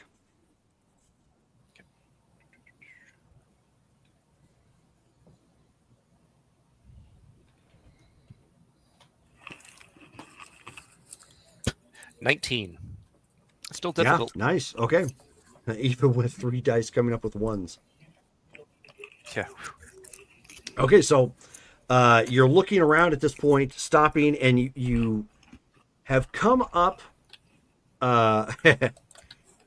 You've come up to another point along the deck, and you're trying to think and look at the map, and they've probably pivoted at this point, and they're probably moving to keep you alongside the this side of the ship so they can prevent you from getting past any of the choke points that they're starting to establish. That's when somebody reaches through from one of the side doors and grabs a hold of Dorn, like by the back of the neck, and pulls him through, and it's this big, beefy looking, probably House Massetti Marine or something, and the door goes shut. Dorn, shit. roll for initiative again. It's just your perception. All right.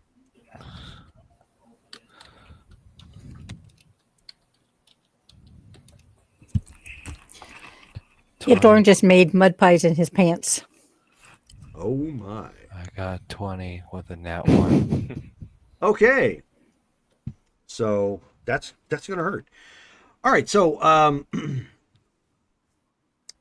so what ends up happening is, like, right as you turn around, you already knew what was happening the moment somebody grabbed you. You're like, the first thought that ran through your head was like, we got bushwhacked, like somebody got behind us or something. And now there's a door in the way, and like right as you turn around, to get a defensive posture, he ends up shanking you with a vibro knife. So you need to roll your strength. Now keep in mind, Dorn, you have what for a bonus? 2D. Right. So add 2d to your basically to your strength, then add your armor. Oh, shit.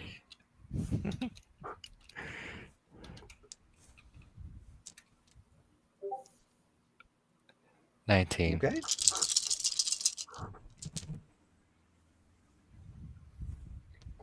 You might make it out. Yeah. With literally a flesh wound. So he ends up like he spins you around, catches you right in the stomach, like right where that chest plate kind of comes down, and you feel the ever slightest burning touch of that vibro blade, like real close to your belly button. So you take a whole 1 point of damage.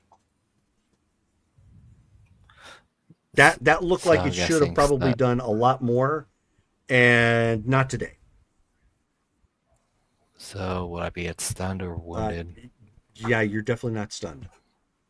It's So wounded. no, you're not. Got it. You only have 1 point of damage. So, oh. It's not enough to stun. It's not enough to stun you. It's just Okay. it's literally a flesh wound. Okay. Cool. Okay. My bad. So you are good. You can at this point. That was what the one did to you. Is put you off for that round. How would you like to respond?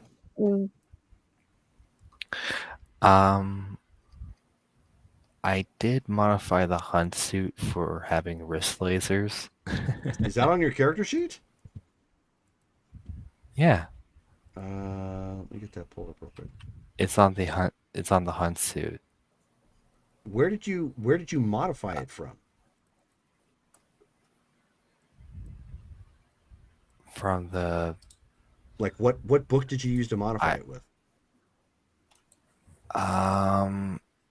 if I remember correctly, it was either Galadiniums Okay. or Gundarks. Well, we can look it up later. So that means you're going to fire with Yeah. wrist lasers. You are It's a moderate difficulty or opponent's melee parry. so it's a You're gonna whack one of them. it's a mini PvP. What kind of door did he get pulled behind? Your standard like door that you would see on any naval vessel. Okay, so it would be hard to put a Probably lightsaber not. through. Yeah. Yeah, so it's going to be a pew pew, and because of Go ahead, the roll. Roll it, and, man. and because of the bonus, I have a to blasters. I think it's blaster anyways. Yes. And if I'm able to get a choice, that would be what I would like to do. Okay. Well, give me a second. Okay. Ooh, 18. Okay. That is it. That is a Because I hit. have the Go- because I was gonna say because I have the E blaster sighting So system. go ahead and roll your which 4d is a damage. full-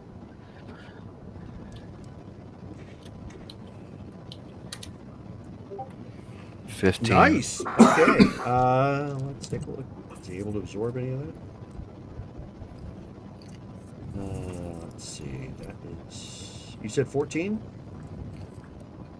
15. Oh, 15. 15. Okay. 15.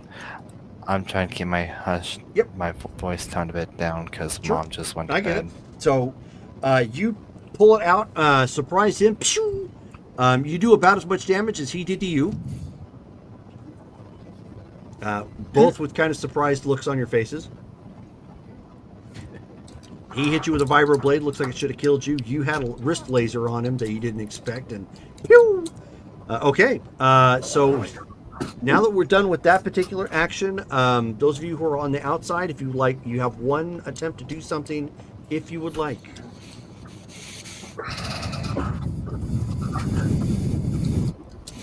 I'm going to put my lightsaber through the door. Okay. Yeah, I'll be on guard. And Raid will help with the lightsabering on the other Okay. side of the door. Obviously, door cannot parry or block, so Go ahead and roll damage. Yes. Can it dodge them? I mean, if it was partially trying to said no. open, technically, but I'm not going to give it. It's supposed to be closed. Oh, yeah. 30. Are we adding the 2d6 Not to to the damage? No. Okay. Oh, I don't know why I rolled a hit. Duh. Hang on. Oh, gosh. 24 damage. Maybe I will. I got something in my eye. Well, you murdered the guy. It's not a laser. Yeah, with freaking laser beams on their head. That would really hurt. 5D.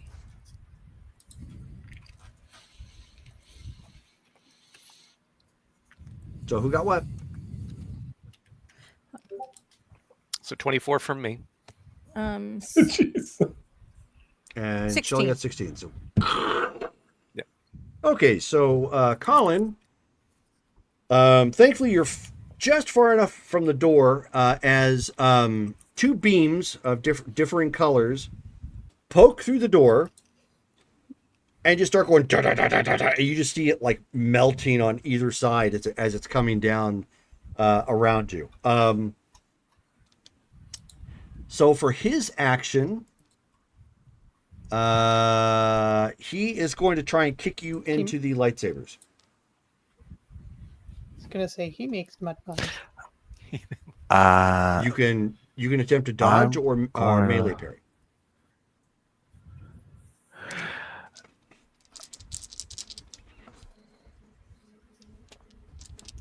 What's higher for you, dodging or melee parrying? Dodging is higher for Okay. me. So then take those nimble little feet and try and dodge. You are up 2 dice on your dodge. Yeah, so it'd be a 5d6 because of my armor. Ooh, 13. That's not that great. Does he need a reroll? Do you have a reroll? Yeah, I got Oh. I got a reroll if I need it. Okay, so this looks like it will hit. So you may want to reroll. Yeah, I'll Okey-doke. reroll then. Let her rip. And that gets you out of the 16. way. So you guys were basically like you're holding kind of onto his arm sort of as the blade was trying to go into you. And then he was holding on to your other arm that had the wrist laser on it, and you're struggling, and you see him draw back, and he's getting ready to Sparta kick you right back into those blades cut to the door, and his foot makes contact, but you started rolling out of the way at the same time, so all you really do, you don't take any damage. You end up like rolling off the side and further into this room, which looks to be like it was some sort of break station. There's like a calf pot with a calf maker there. There's a little fridge that you can get snacks and whatnot out of. Couple chairs and and a table just as a break room. And so you kind of roll off a little clumsily, but you got out of the way. You're at no risk of being hit by the lightsabers at this point that are just demolishing that door. It's your action. What would you like to do? Given I'm not in the way anymore, and not grappled, I'm going to try and shield my blast pistol, since I have it. I have a holster for it. So it's going to cost you an action to draw your pistol. You've already taken an action at this point from dodging. So that means the 2 dice you were normally up, it just puts you right back at where you're starting for your pistol to fire. So, And of course, the bad guy or the officers are out looking for you right now. Oh no. Really is chaos. Well, that's the Empire looking for him. Oh yeah. shut up. Oh, that So- might actually be True. Montan with his law enforcement. So 2d6 abstract. So it No, would just be. right now you're only going to be at a 4D plus 2 for your blaster pistol. I know. I was just doing the calculations. So make with the pew pew. Ooh, 16. that is a hit. given how close you are. Now roll your damage.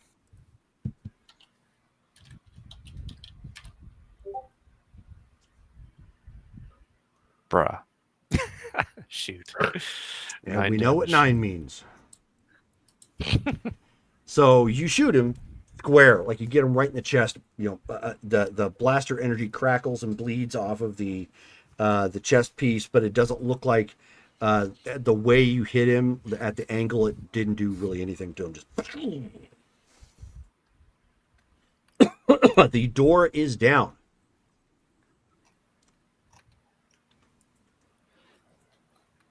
Is anybody Gonna move in. Anybody else doing anything while you guys are delayed here at the side trying to help with Dorn? Is there There's anybody 3 else? people in melee range. There's not a lot I can do safely. I'm watching the Okay. hallways. So if everybody's just keeping a lookout real quick, then why doesn't everybody give me, we said it was investigation, I believe.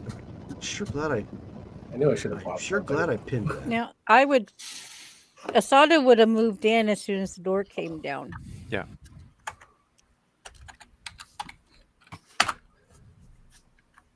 $17. And let's see. That's the Or wait. investigation roll. Plus 2 D. Plus 2 D. No, it's not Alright. investigation. Sorry, search. Search. Okay. It doesn't really matter for me.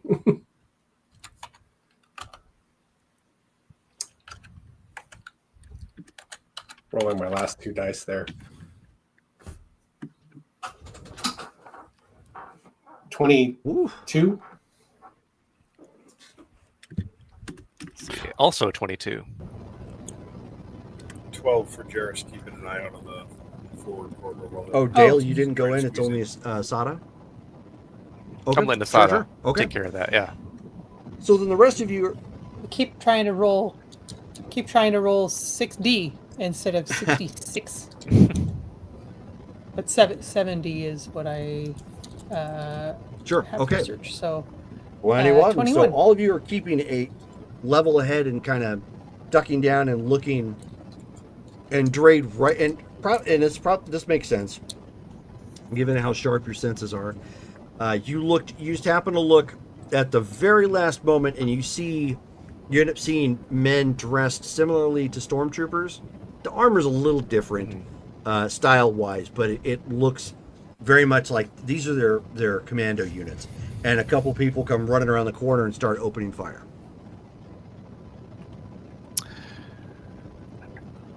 Post up, everybody. We got Yeah, incoming. Fast fireball. yeah, can I throw a frag grenade down the hall? Yeah, you sure can.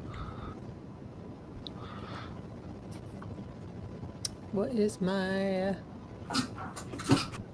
Is anybody? How many are there? There grenade? are Okay.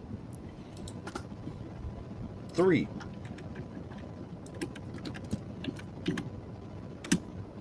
Ooh. 17. Matt, are you going to do throw a anything? frag grenade. Jarrus would kind of move ahead to try to engage him in hand to hand if they're close enough to do. You'll have to. Let the grenades. go Yeah, first. they're lobbing grenades at this point. So if you have a blaster, you may Right. want to. So yeah, Jarrus would be following up behind to kind of take advantage Okay. of the confusion to. So he's just going to move in at a jogging pace, while the grenades go boom. Yeah. There you Right. Yeah. It's, 17 don't have comes an with initiative you. at the moment. Difficult. He would move in after Sure, the grenades okay. when they're working, but while everybody else is they're still reeling. To mop up. I am launching 2 micro grenades. Boom, boom. 17 on the first one. Maybe there won't be any need for Jarrus to move forward. But Ooh, I was will gonna reroll say. that. Jarrus may have taken one right to the back. Ooh. wouldn't be the first game that's happened in. There we go. Much better. 22 on the second one. 17 and 22. So you sort of start linking down the hallway at a little bit of a pace. Got your electro staff out. You're about ready to start beating down So they are firing. They're firing directly on Nasara and Montan, and because they're the ones lobbing grenades. They're not doing anything except for lobbing the grenades. The grenades, Well, mine's an RPG. or whatever. so- But yeah, these are going to hurt. So you basically are just trading rounds at this point. So that's 10. Yeah. So the first one hits.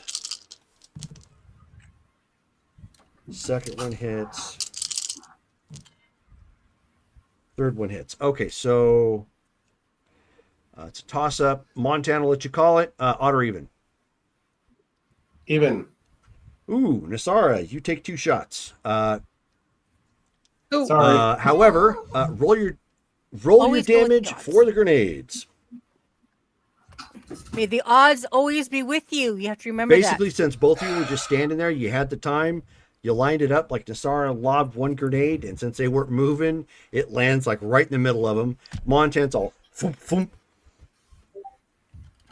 18 for me. for your strength. Oh, For the damage. Okay, for the right. frag Oh, grenade. yeah, this is going to be ugly. Sorry.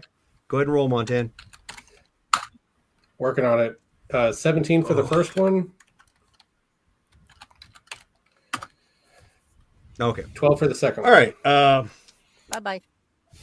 So we'll go with Montan first. Roll your strength. Oh, To why? Strength resist plus your blaster 2. Yeah. Oh, am I taking Yes, Yes, plus you're blaster taking 2D. fire? blaster fire. You guys basically saw each other So, and then exchanged fire. so what I'm asking, am I putting Yes. Yes. armor on this? Oh, add your 2d6 Mm-hmm. Yeah, I bonus got it. and your armor.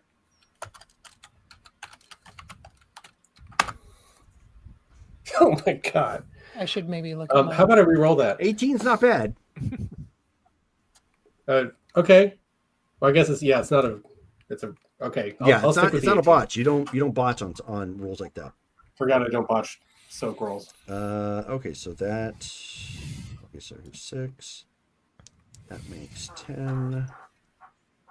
Woo!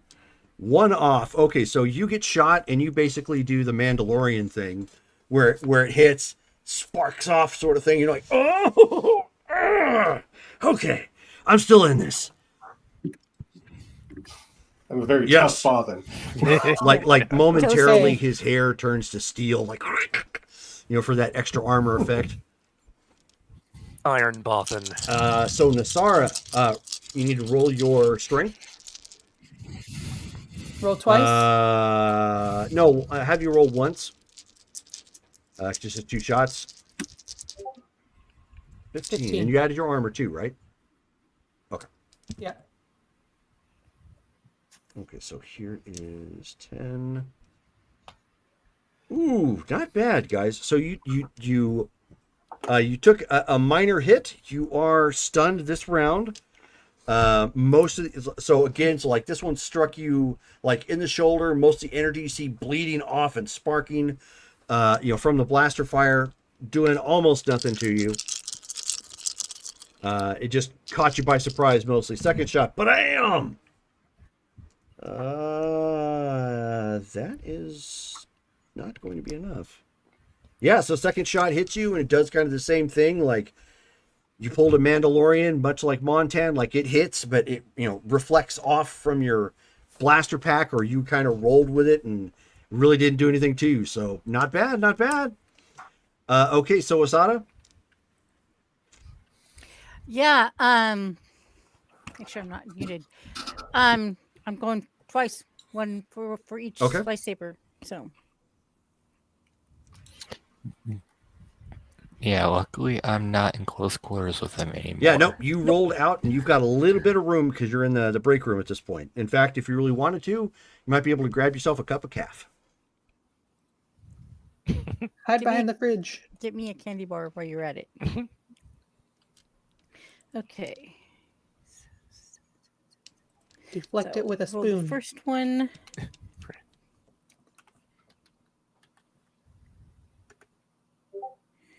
And then the second one. I'm not even going to try to roll that.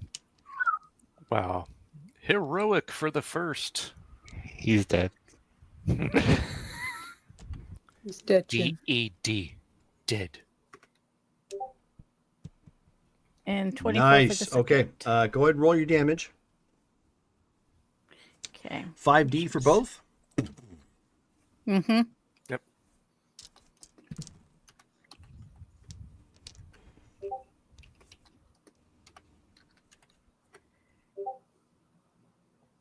So 14 and 19. Okay, so bring them. You end up bringing them both around and giving him a acolyte death, like Jackie, like he's pulling around to do something, and you extinguish your lightsabers, and then turn them both on at the same time, thunk, right through his body, just like. Poof. She'll look at Dorn. Are you okay? Yeah, he just tried some guerrilla warfare. Just a scratch from a fire knife, but I'll be fine. Okay. As long as you're fine. Let's get back Okay. into the fight. All right, you have your 5-second break, guys, in the break So room. Let's Jairus go. is already advancing, and Jairus, you can see that one of the guards made it out of that explosive mess at this point. So he's still smoldering. He's got his weapon, and he's trying to like use the wall to like slide up so he can start firing. Back down range at everybody. So, if I have the opportunity to swing in behind the grenades, just go to town with Okay. the staff. How many times you gonna strike? Well, with the 2 dice, I get 7 dice, so let's do 3. Okay. Ouch. He's looking to do a what was that? Killer Killer Instinct. He's looking to do a Killer Instinct to finish this guy off. Yeah. So Okay, 21 that on the is first definitely a roll. hit. Nice.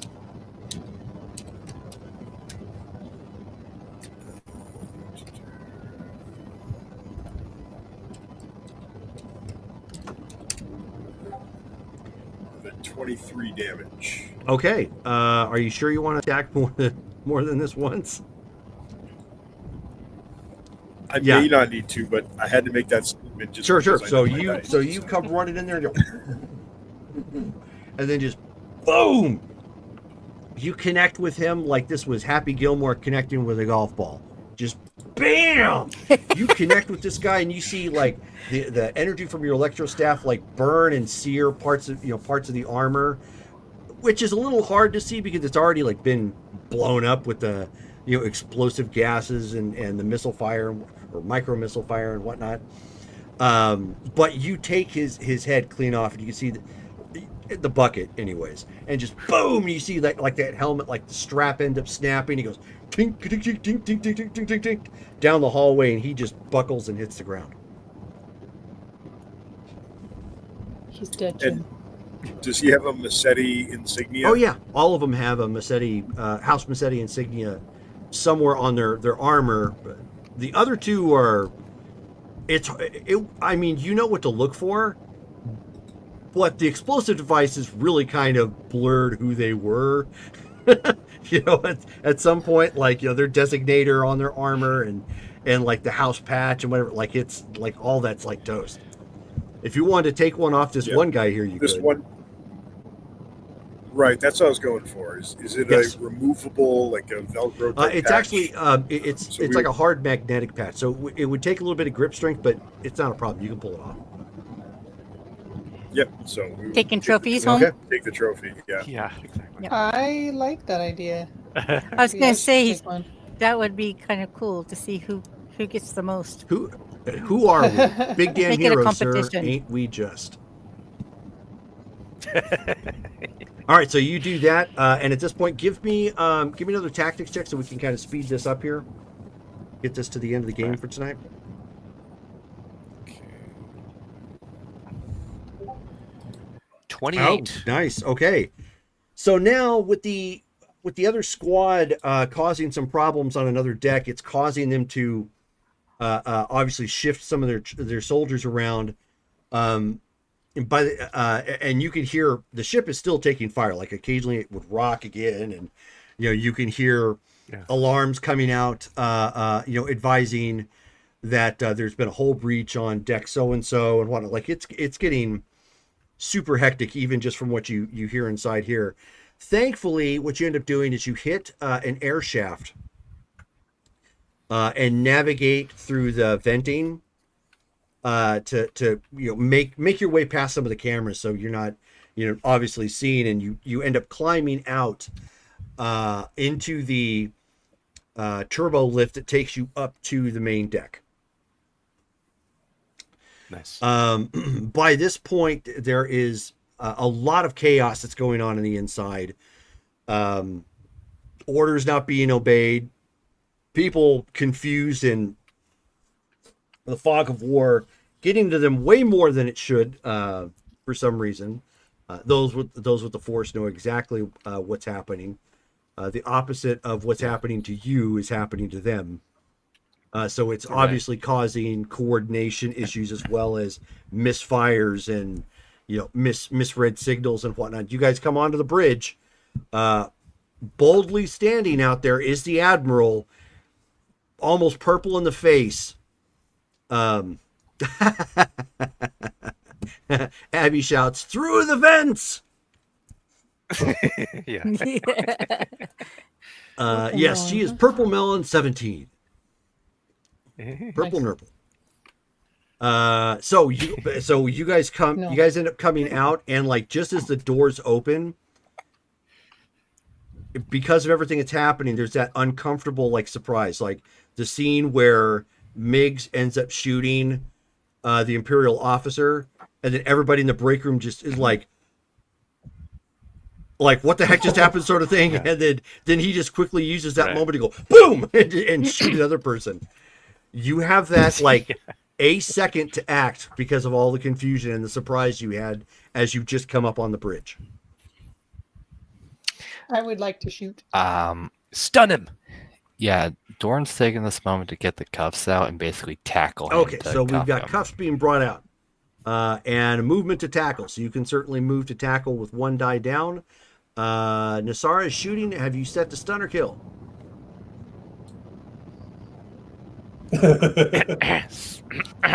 Nasara is battling her inner Dorn face right now.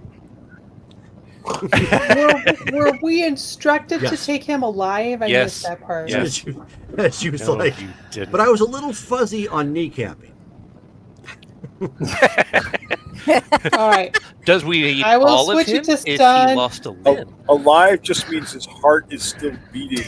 Right. I mean, He doesn't have to have all his limbs. If we take out his legacy, he can't run away.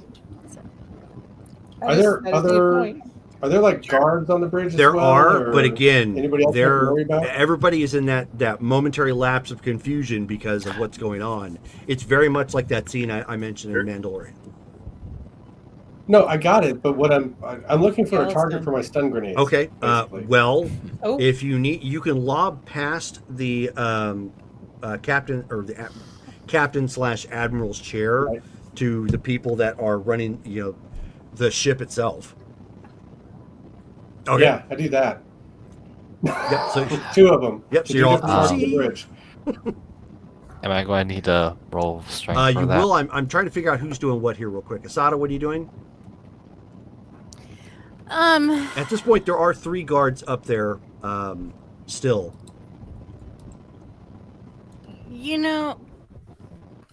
Well, then they're yeah, going to get one of the since stun grenades. I wouldn't have. So there's 3 guards where we just came through. You There's are 3 on. guards You are up on here. the command deck. Okay. I want to take and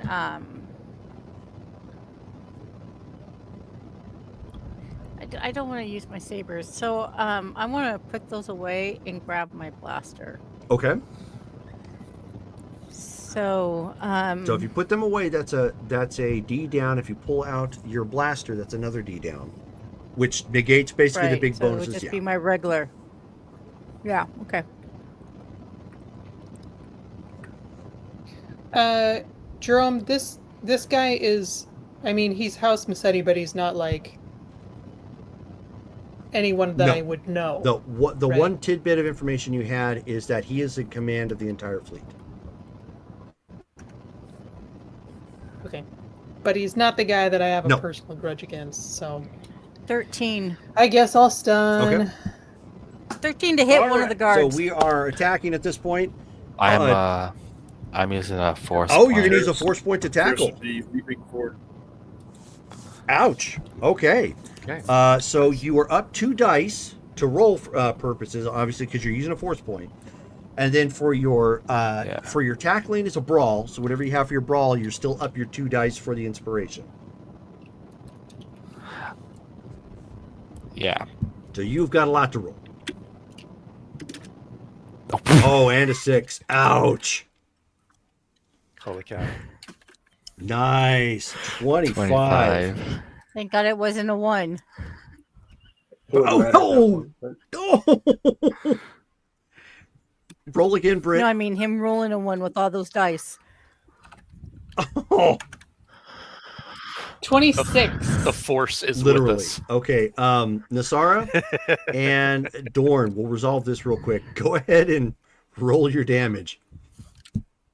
Woof. What do I even roll? Because it's a body tackle, it's going to be it's just your strength. And a brawl, I think, is plus 1d. So you've got your plus. Don't forget, you got your 2d bonus. Okay, so that's gonna be a 5. Ooh. Brittany got a 20 for stun. Nice. And I have a +2 in strength, so Go for it. Oh, 23. He's having a rough day. so just a quick segue. I tend to watch a lot of police cam footage and whatnot. Very similar to when you watch like cops and whatnot. This scene is like when the guy is trying to run away. The cops are almost on the same page, and one yells "taser, taser, taser," and lights him up so he can't run. And he's like, "Ah, da, da, da, da," and then all of a sudden, the 250-pound linebacker comes from off screen and just and just cuts him like right at the hip and knees, just boom, sending him end over end. And he is just like he gets hit with such an impact. He hits his chair, falls over, hits his head. You guys hear a crack, and he just and like he crumples to the ground, and you just hear him go like.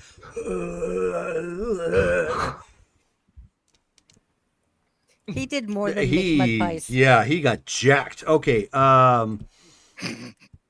Do we need to give him a med pack? Okay, so we still have 3 guards. I know one of which Asada's going after. Montana was lobbing grenades at people because there still could be a problem. So you're going to take care of the like the pilot and. I'm gonna like anybody else on the bridge. Then go ahead and which roll is why twice I for didn't wanna 2 get grenades. close.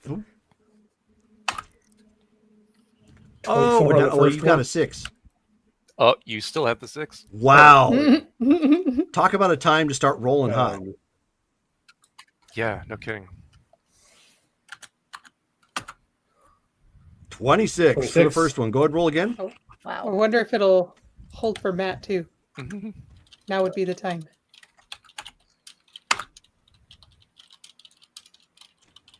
Hang on. Amazing.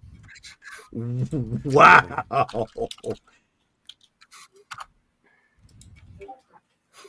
Hang on. Amazing. No whammies, no whammies, no Holy whammies. Stop. cow. 28. Nice. Here, hold that. Nice. You sunk my Hold my back. beer. Woo! Okay. So that was Mike and the grenades. Jarrus, you were focused on one of the guards?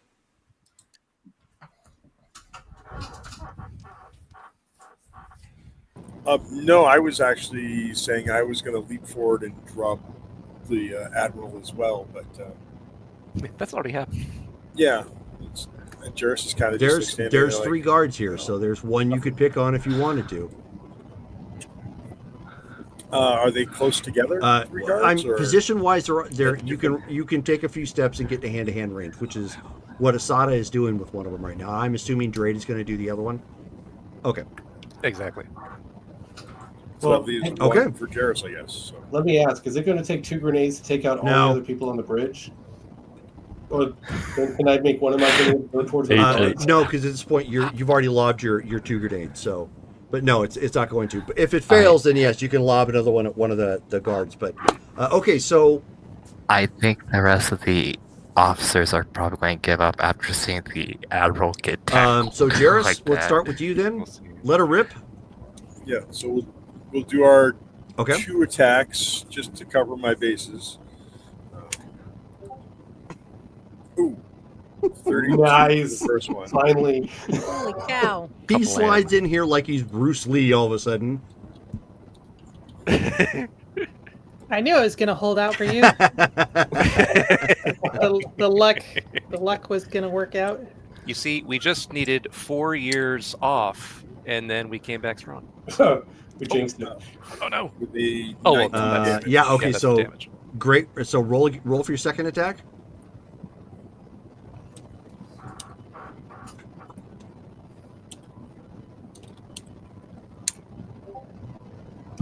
Do you have a reroll? 17. I do Okay. not. So that is a 1. So go ahead and roll your damage. Uh-oh.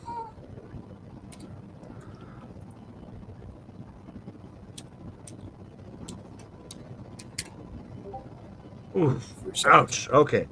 So you come running up, you slide in and just bam, connect right with his abdomen, sending sparks and everywhere from your electro staff as you know he starts to shake a bit, and a few chunks of his armor kind of fly off.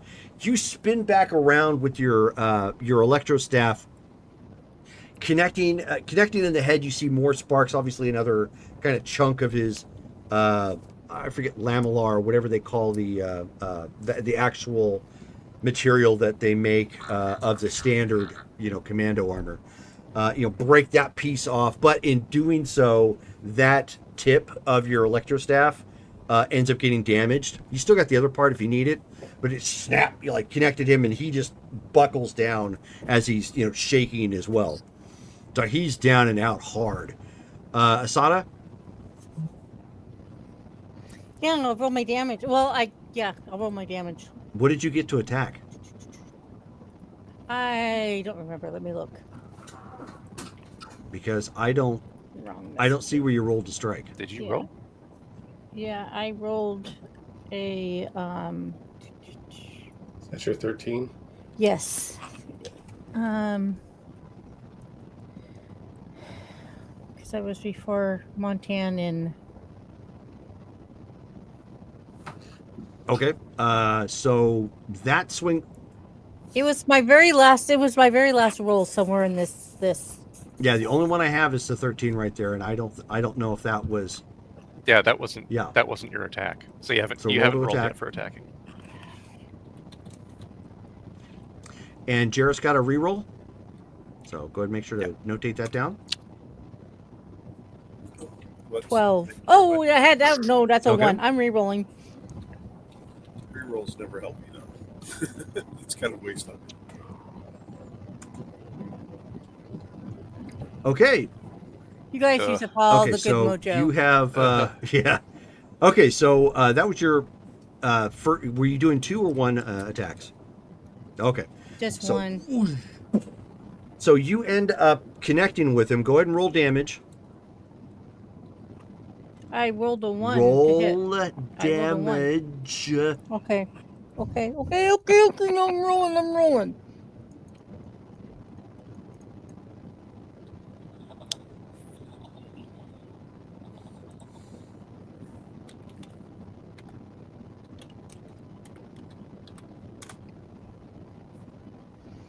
$14. Boy, sticking with the teens. You rolled the exact same roll. I know. Because that's the damage. No, for I know, Blaster. but I'm just saying Wow. the exact same numbers. dice. Oh yeah, you're right. Yeah. Holy cow! 1, 6, 5, 2. In the same order. Okay. That's insane. Oh, that's right. You were doing your blaster. I was thinking you were doing the lightsaber. Okay, so you pulled out your blaster. No. Boo! You took a shot. The shot hits. Does a little bit of damage. It causes him to kind of buckle back. And right as that happens, you end up seeing sparks fly off the pack. You're gonna need to load a new blaster pack. It's Okay. shorted.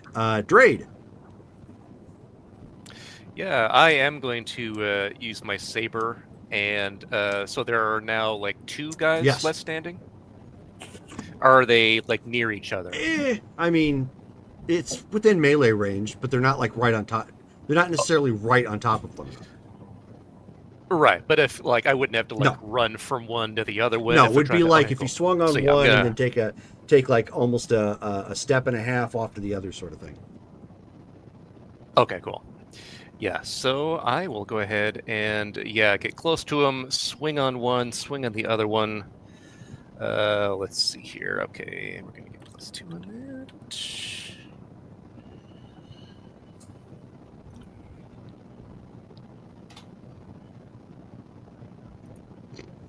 Okay, 32 for hitting the first. Okay. And for the next. I love how he's gotten to the point where he doesn't even bother with concentration anymore. He's just he's just like, I'm gonna explode. Yeah. And 29 for the Okay, second. so both are hits. Go ahead and roll damage. Sweet. First one's 22 damage. And And 21 you know what damage. you've been forgetting to do this whole fight? I know I haven't bothered activating the lightsaber combat thing because I mean we already have the +2. Okay, We're well, already but that would have rocking added to your right now, damage though too. so- True. Okay. True. But I mean, yeah. He's like, I am going to give you handicap. He didn't tell me. Anyways, so you boom, boom. So you end up hitting the first guy. Sparks flying everywhere. Clearly, the armor could do nothing to protect him against your lightsaber. He collapses down with a Wilhelm yell, and then you spin around and then strike the other guy. Just, and it hits. He kind of stumbled back a little bit from the blaster shot from Asada, and so you end up hitting him. Of course, his back armor plate just goes flying into a couple material components. Again, it absolutely can do nothing against a lightsaber. What was that? Oh, Oh, sorry, I thought I was muted. I apologize. I thought it sounded was almost blowing like my somebody it sounded almost like somebody with a deeper throat yelling, "Yeah!" That's what the second guy. That's the sound he made. When Oh, he was okay, hit yeah. by So the the first, lightsaber. Yeah. so the first guy goes, That's the sound effect. and then the second guy when he dies goes, "Yeah!" At least I know, Massetti yeah, they folk are just- weird. yeah. What can I say? They're You know? just no counting taste. Randy Savage. Exactly. In his death throes, he's like, "Ooh, yeah." Slam jam. I'm really glad we're blowing up the ship after we leave. Okay, so at this point, you can start to see the ship is lurching because nobody's at controls. The controls have been partially fried. Command deck is in complete disarray at this point. Wait. Huh? By what? I threw stun Yeah. grenades. Stun grenades have an Somebody- energy to them. That's not. These consoles are not designed to set up with outside bursts. Oh, I thought stun grenades only affect biological. No, it'll affect it'll absolutely stun biologicals, but you drop something like that, it's like a taser gun, right? Yeah, it's designed to work on Okay. people, but if you suddenly go bzzzt, I'm gonna cast magic missile at the Yeah. Terminal. console. I cast magic missile at space. All right. Well, But I mean, even if that wasn't the operate? case, there's nobody at the controls guiding it correctly, so it's just kind of Yeah.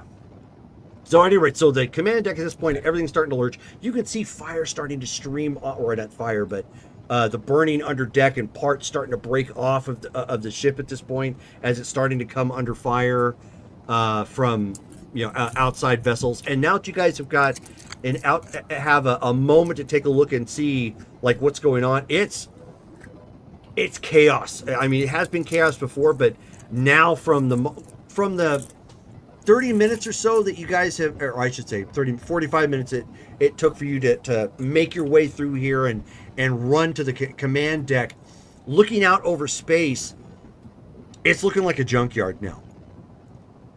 Like they're damaged and broken up and disintegrating ships here and there, and you can see some that are attempting to find a way to break free, and you can even hear like other vessels in the fleet trying to call to the admiral to find out like what are they supposed to do. We're being completely overrun. Dorn, it's time to use your skill. Seriously. Yeah. This is beautiful. Your capital ship gunnery, go fire on their ships with this ship. Well, Doran, of course, once he gets up from, having spear tackled the admiral, he makes sure to cuff and restrain the admiral before walking over to one of the capital ship gunneries that still works thanks to Montan throwing stun grenades. So you can't stay at the controls and man it, but you can attempt to give it some basic programming and remove basically the hard lock on targeting allied ships, and then just set it and just basically set the combat computer to fire on anything it deems an enemy. There's no way Massetti would have that lock on their ship. They would shoot their own guy any day of the week. Oh, that was the idea. Okay. That's the idea. So why don't you go ahead and roll your starship gunnery then? You guys have got the admiral secure. I do have capital ship, but it's still capital ship anyways. Remember your +2. Okay, not bad. 16. So you get that. So you end up taking a moment to remove those, the safeties essentially on the on the guns. So you've got a couple guns on this vessel left that are starting to like rove, and then eventually starts targeting friendly ships at that point in random, in like a random pattern, like as it ends up tracking. You guys got what you needed. Are you? All right. All right. Okay. We're gonna tell the Okay, Montan, take it away. Yeah, Doran just walks over and Is basically it starts computer dragging. Yes, computer program. Okay. Yeah, Doran just starts dragging the admiral away from Sure. his chair. Can Jarrus assist Montan? Reroll. Sure.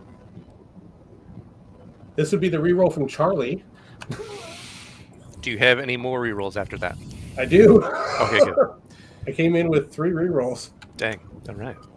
I So do Jarrus, not. go ahead and roll, Jarrus.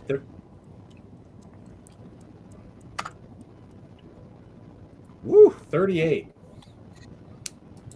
I think that's a success. No, the first reroll I used was from Dale from June. That's heroic. The second one was from Charlie, which was the fan, and we all got a reroll from him. Right. Oh, Okay.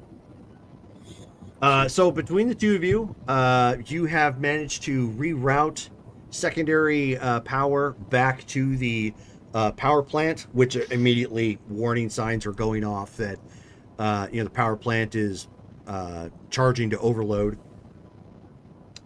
and it gives estimated critical time to explosion. So at this point, this is the cool guys don't stare at explosions. You got to run to get out. Yeah. Before we leave the bridge, I will hit the all ship comms. Evacuate. Abandon ship. Okay. Jairus, why don't you give yourself a force point for that? Hey, Ooh, beat me to yeah. it. Nasara was not going to do that. I was debating.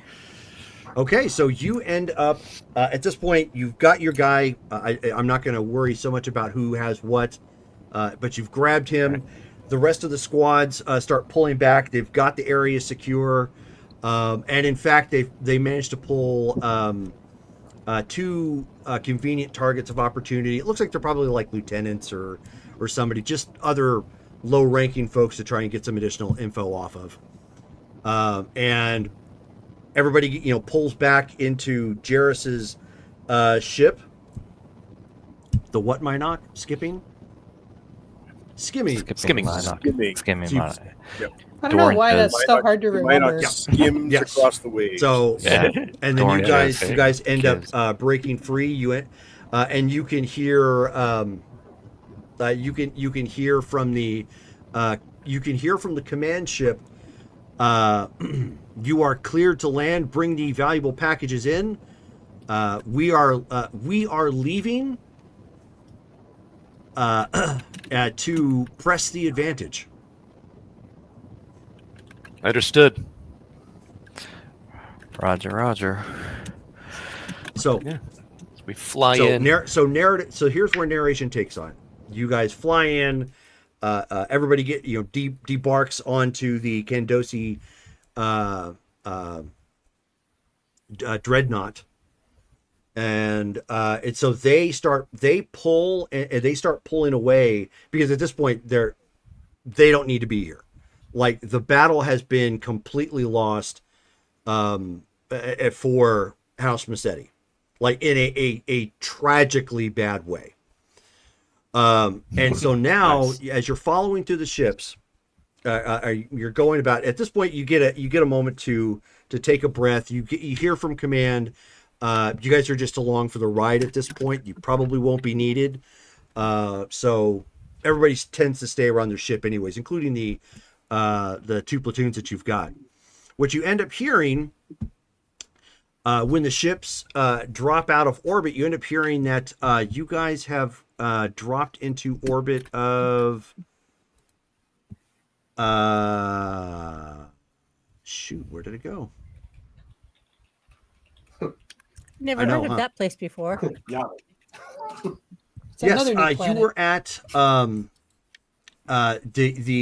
you end up overhearing on the comms that the fleet is now situated over the House Calypso's homeworld of Talon.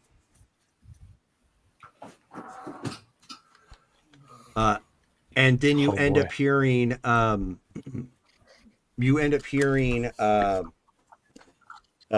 like, this is released, not both sides, but the initial conversation is released so that everybody on the ship can hear, and a commanding voice comes over hailing the capital of Talon, and basically indicating, I have a fleet of ships orbiting your home planet. You have approximately 10 seconds to decide if you would like to negotiate before we begin orbital bombardment.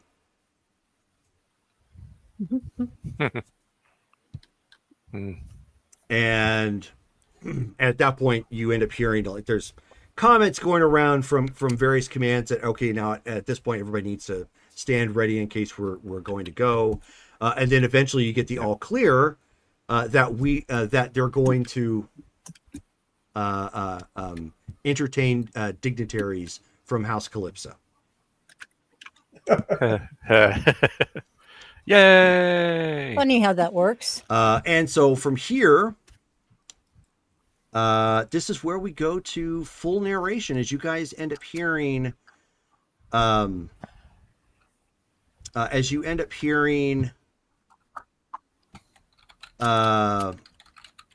basically those comments that they're going to be housing some dignitaries for the time being. So here's what happens. You guys are basically getting a peek behind the curtain scene-wise.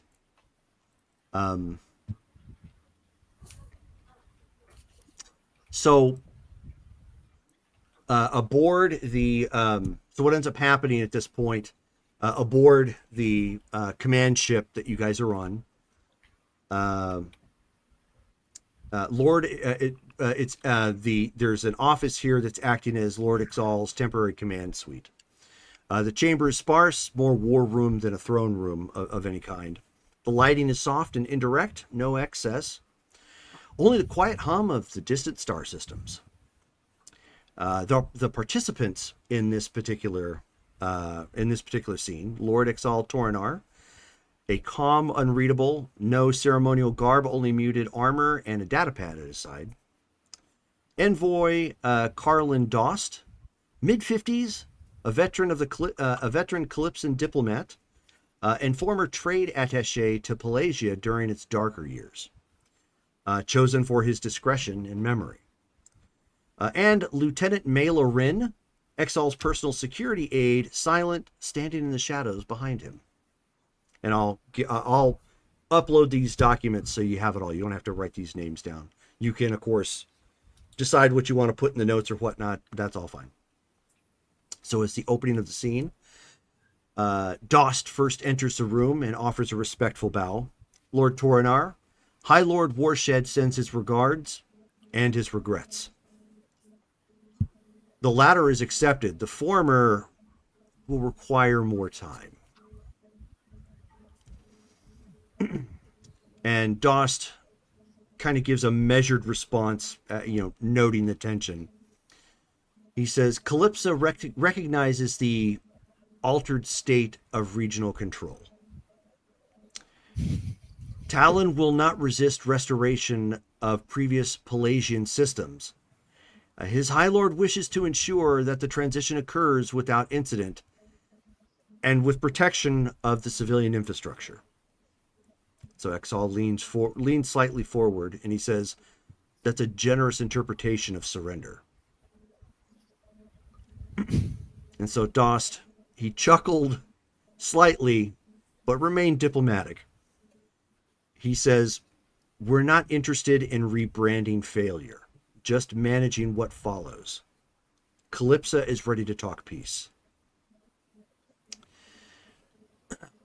So he nods slowly. Then let's begin with this. Massetti does not speak for you. Not anymore. Agreed. And it was a very fast reply to Exal's first comment. And Exal then says, I know Weston. I know he doesn't pick envoys lightly. So you either came with a plan or you came with a plea. And so Dost straightened up at that, sensing that there was some room for talking now. And he says, both. We're offering a full pullback of the disputed sectors, no trade resistance, and acknowledgement of Pelagia's restored sovereignty. In exchange, Calypso wishes to retain its core holdings, its industrial base, and access to joint trade routes, under Pelagian oversight, of course. Exal pauses, and he says, I could take Talon. And Dost quietly says, you could, but you won't, because Weston knows you're not a conqueror. He also knows you want something more valuable than burned cities. He says, a stable house Calypso that doesn't bleed rebellion or Massetti agents from its seams. So Exal rising very slow and deliberately. And how does Weston propose to accomplish this? A house doesn't shed its skin just because it lost a war. And then Dost firms up his voice again at the sound of that, and he says, internal purges have already begun. Fleet loyalty reviews, economic restructures. Anyone who thought this was Massetti's war will find themselves reassigned to unmarked civilian vessels, or they'll vanish. And so then he pauses again, and he slides a data disk across the table between them. The High Lord asks for one thing in return. Anonymity. Let the sector believe this was his strategy all along, that Calypso chose peace because it was wise, not weak. Exalt takes the data disk and studies it. And what do you ask, Envoy Dost? And so Dost paused a moment, looked around, and he says, to never be sent to a room like this again. And there's a faint smirk from Ixal. And so Ixal pauses and replies quietly but measured. And he says, tell Weston this. I will give him peace. I will give him trade. And I will give him the time he needs to rebuild his house in the image he chooses. But the moment a Mercedes agent sets foot in a Pelagian corridor again, I will level more than just systems. And so Dost bows deeply and he says, understood.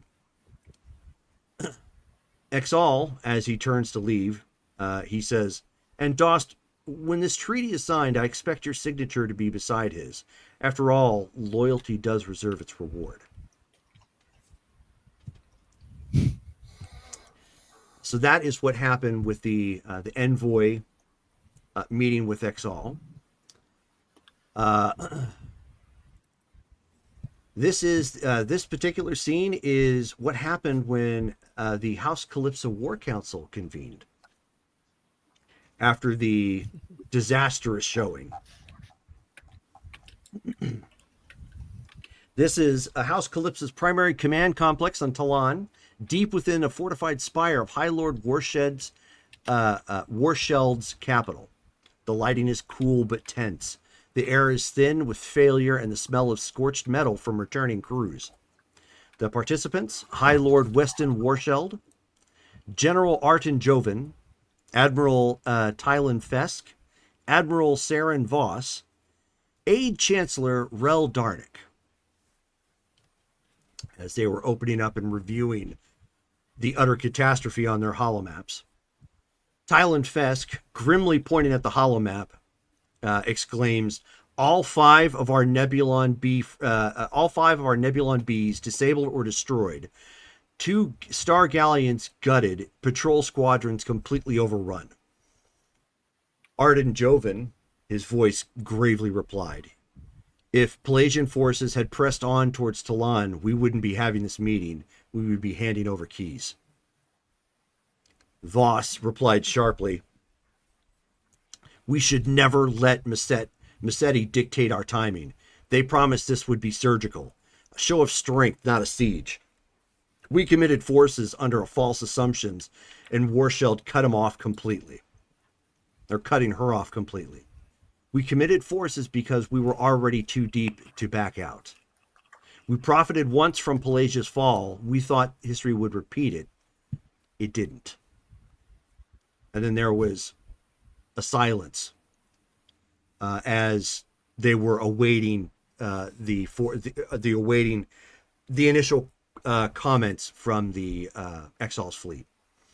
Rel Darnick, scrolling through the data, says, we're still receiving no formal declarations of occupation, no ultimatums, just silence. Fesk, they're waiting, watching to see what we're going to do next. Warsheld, he steepled his fingers as he looked out amongst his assembly. And we will do nothing, not yet. Voss, however, with a pressing voice, responds, we must respond, even if not militarily. Start moving resources out of Talon's shipyards. Begin mobilizing the emergency reserve fleet. Warsheld, without even looking at her, to what end? So Pelagia sees desperation, or so Massetti drags us into another trap? He stood slowly, and his eyes falling to each officer in return. I spent 2 decades protecting this house from imperial seizures, war profiteering, and currency collapses. I won't let ambition finish what our enemies could not. Joven, casting a side eye over to Saren Voss. There's talk. Some of the younger captains' fleet staff, they're saying Pelagia only struck because we got too close to Massetti's leash. Warshed, Warsheld, a cold smile forming. Then perhaps we thank them. War has a way of revealing weak links in the chain. And he nods to a quiet aide who then leaves the room. Some sort of silent order delivered. Begin a full review of all Fleet Command staff. Loyalty assessments, especially those who attend Massetti functions in the past 3 years. Darnick carefully raised his voice. If I may, High Lord, there's talk already of Pelagia restoring the trade corridors that we claimed. If we act quickly, align ourselves with their restoration, we might negotiate a reconstruction treaty, one that leaves us only weakened, but not irrelevant. And Warshield nodded. Send quiet feelers. Use civilian channels. Nothing that can be traced back to us. But then he turns back to the map, now showing the rebuilt Pelagian block, highlighted in new colors. We don't need vengeance. We need leverage. Voss chimed back in with a defiant tone. You're just going to let them win? Warsheld finally looks her right in the eyes. No, I'm going to let them believe they won, and in doing so, I'm going to rebuild this house. Clean of Imperial strings, clear of warmongers, and free from Massetti's shadow. When history turns again, we'll be ready. Not louder, but smarter.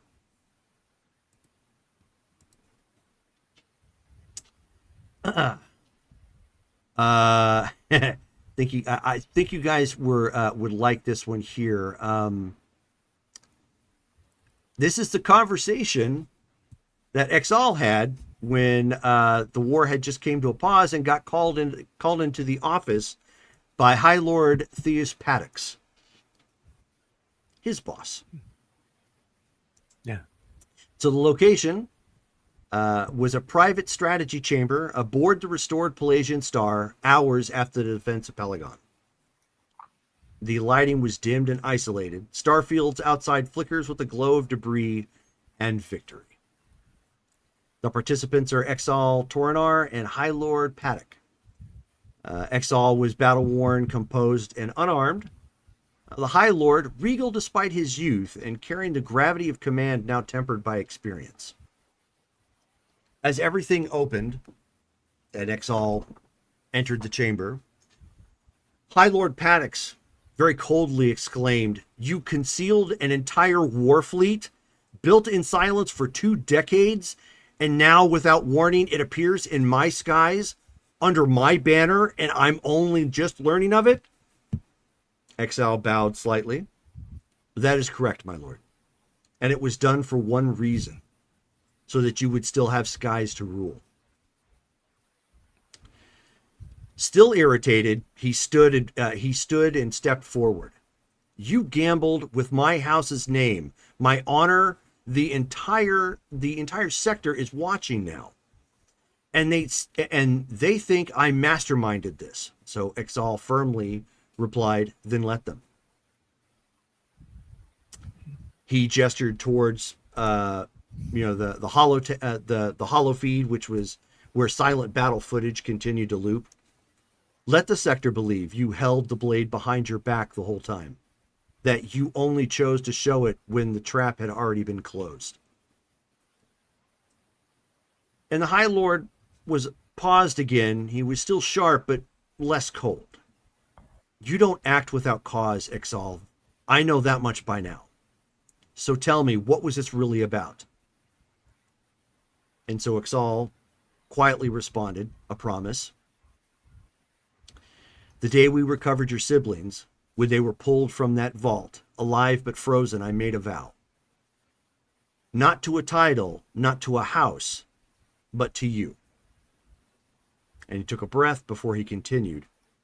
"I told myself that if this house was ever threatened again, truly threatened, there would be something waiting in the dark, something no one saw coming, and when that moment arrived, I would act, without permission if I had to." And the High Lord paused. He didn't interrupt. He just listened and absorbed. So Exal looked him in the eyes, and he says, that moment is now. And I acted. Not for power, not for recognition, but because I would not see you or this house devoured again. So when the High Lord broke his silence, he says, Calypsa is already looking for terms. And Exal nodded, and he says, as expected, but we shouldn't burn them to ash. If they fall completely, House Maset will simply devour what remains. Better to rebuild them on your terms.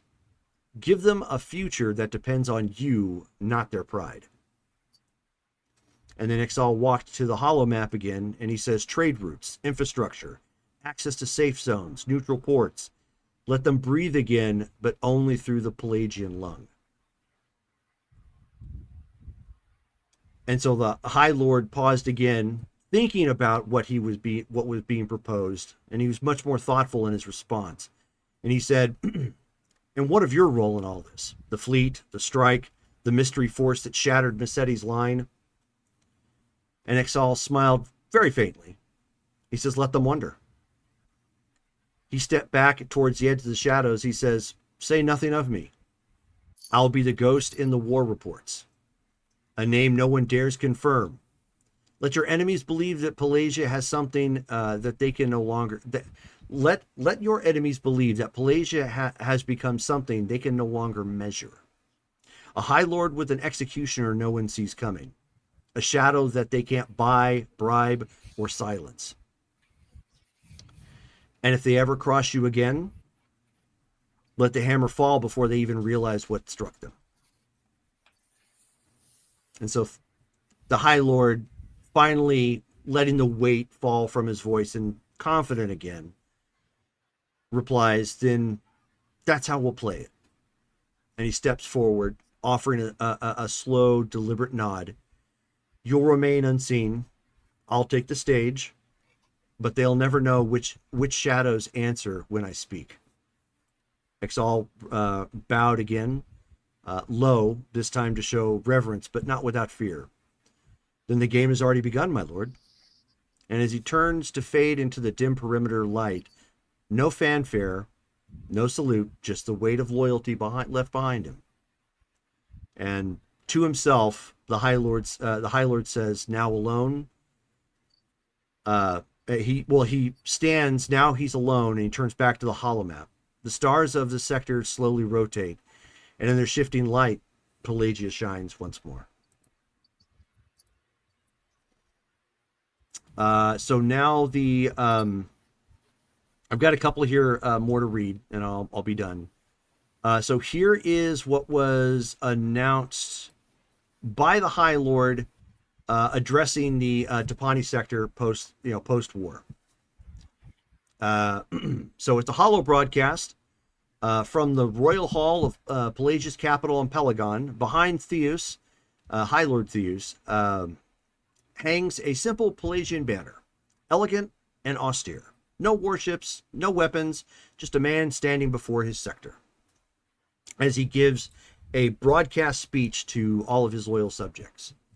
Citizens of the Topani sector, today we stand not in mourning, but in memory of what was taken from us and of what we have reclaimed. In the shadow of the Clone Wars, House Pelagia was fractured, our territories divided, our voice diminished, our systems occupied under the guise of order. We were told to bow for the sake of peace, and we did. And in return, we were betrayed. No longer. When House Massetti and its allies moved on Pelagia under the chaos of galactic rebellion, they expected to find a fractured people. Instead, they encountered something they could not comprehend. Resolve. A people who had waited, watched, prepared. This victory does not belong to me alone. It belongs to every citizen of House Pelagia and to our loyal allies in House Cadrian, and to those whose names are better left unspoken, who served not for recognition but for duty. Let the other houses take heed. We are not what we once were 20 years ago. The storm is past, and from it a stronger Pelagia rises, not to conquer, not to destroy, but to restore balance to a sector long tilted by greed and silence. To House Calypsa, we invite continued dialogue. Let the bloodshed end. Let trade, science, and healing take its place. To House Massetti, we remember. We always remember. Just like Pepperidge Farms. And to the citizens of Topani, you may walk your streets today knowing that Pelagia no longer hides its strength. We are whole again, and we are watching. And as the hollow goes out, he's giving a shallow bow. And there's a catch of the flicker of steel behind him as the feed cuts to black.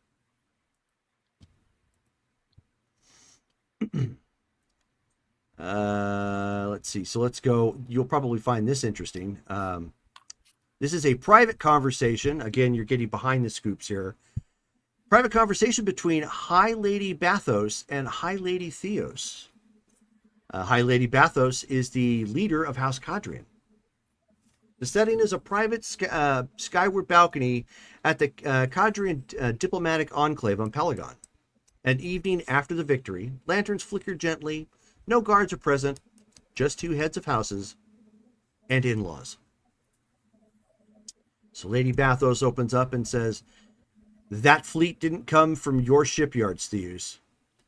And I know damn well our quiet rebuilding plan didn't cover dreadnoughts and bulwarks." And so Theus paused. He sipped his wine, though, eyes on the horizon. "You're right. It didn't. And I should have told you, but I couldn't." Couldn't or wouldn't? So he turned to face her, his tone even. Wouldn't. Because even I didn't know until they emerged. And so Lady Bathos is staring him hard, as if to burn a hole through his head. "You're telling me you led a war effort with a shadow fleet you didn't command?" And Theus replies, "I'm telling you that someone who owed this house everything built a hammer in the dark, one we never saw coming, and then offered it to me freely. No demands, no conditions, just results." He stepped forward and he says, "Exalt Toronar." So she paused, but she was bristling. "Toronar, the cousin? The quiet one. I thought he was running scrapyards and medical caravans."